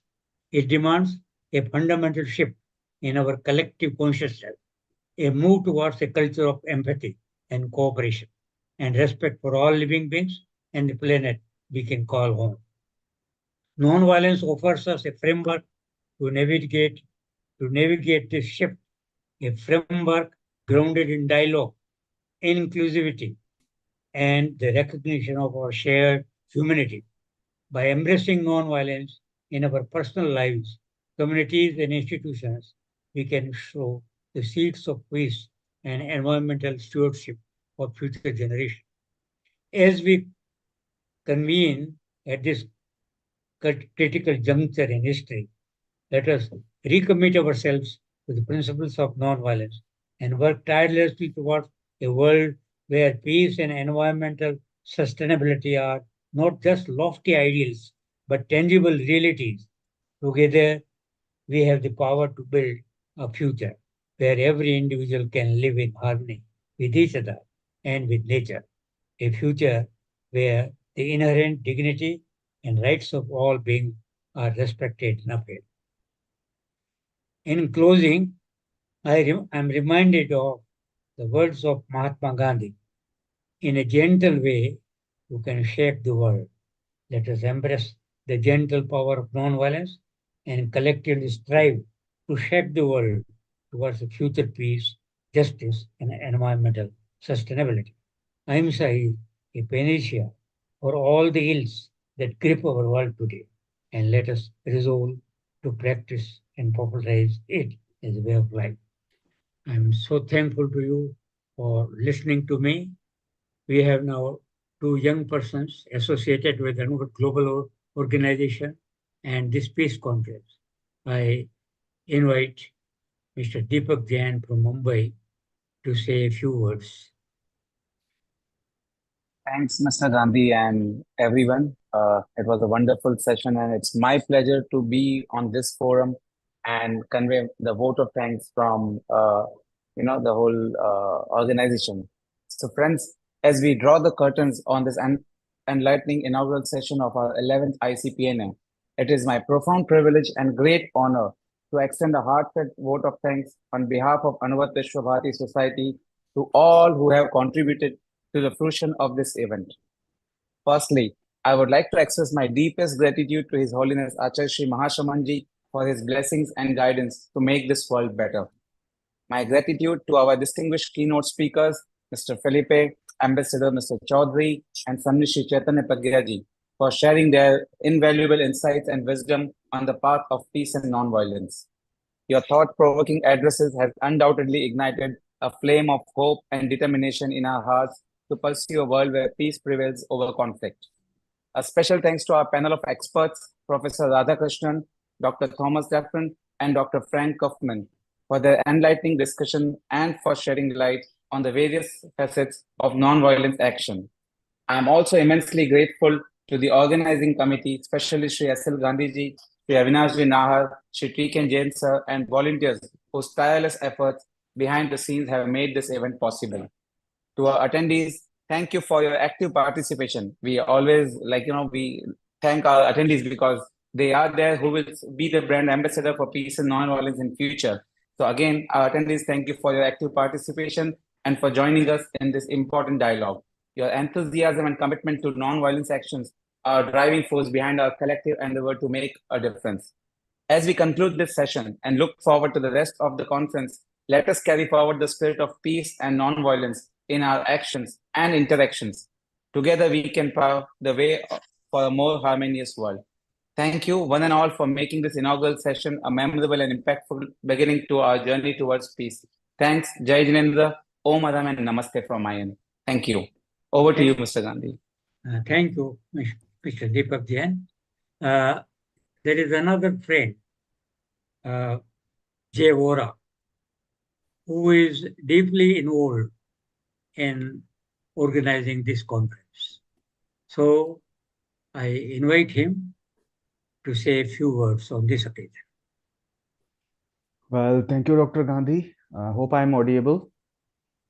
Yes, you are audible. Yep. So it is like a twist because Mr. Deepak has already concluded the conference, and still I have to say something. So it is similar to the situation like the human civilization in its progression of past thousands of years has found, searched, or have created enough philosophies, religions, sects, castes, along with gods, goddesses, monks, epics of spirituality, and yet we have the theme of our conference is as only non-violence can guarantee the peace and sustainable future. So yes, definitely after having all these great speakers, I have nothing much to say, but yes, our theme resonates as a guiding principle of our times. And as we reflect on the insights of the speakers who have shared their visions, definitely all the speakers have profound thoughts which will serve as the beacons illuminating the path towards a harmonious and sustainable world. In a world often overshadowed by discord, or in a civilization where the noble practices like peace, honesty, and sustainability sounds like out of the world, especially to our Gen Z. So you all have not only spoken but embodied the essence of non-violence. And yes, we at Anuvibha are also part of this commitment to the humanity, that yes, the principles of cohesive existence is not merely an intellectual pursuit, but a lived reality, a testament to the transformative power of peace.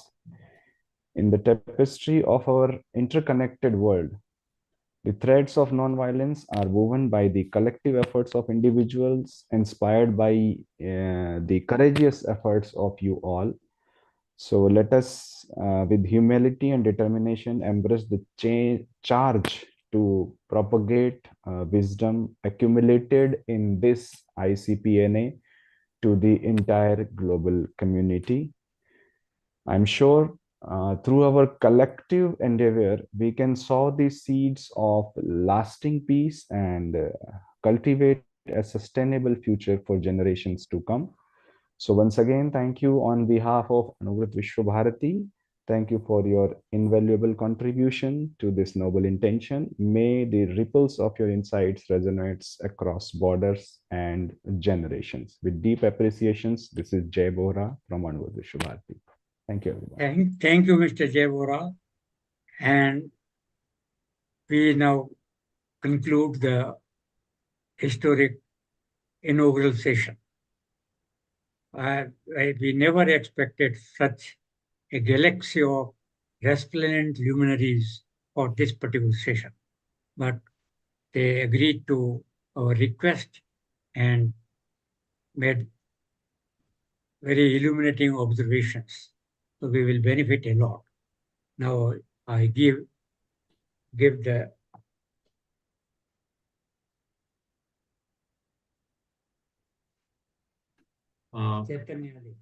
Thank you, Dr. Gandhi. Thank you, all of you, for being here. I request all of you to stay with us all through this conference, which is, as Dr. Daffern pointed out, has 6 more plenary sessions on various topics related to peace and non-violence in various dimensions. So that's how I would like to, conclude this inaugural session. Thank you for being here. Have a great evening. Thank you. Namaskar.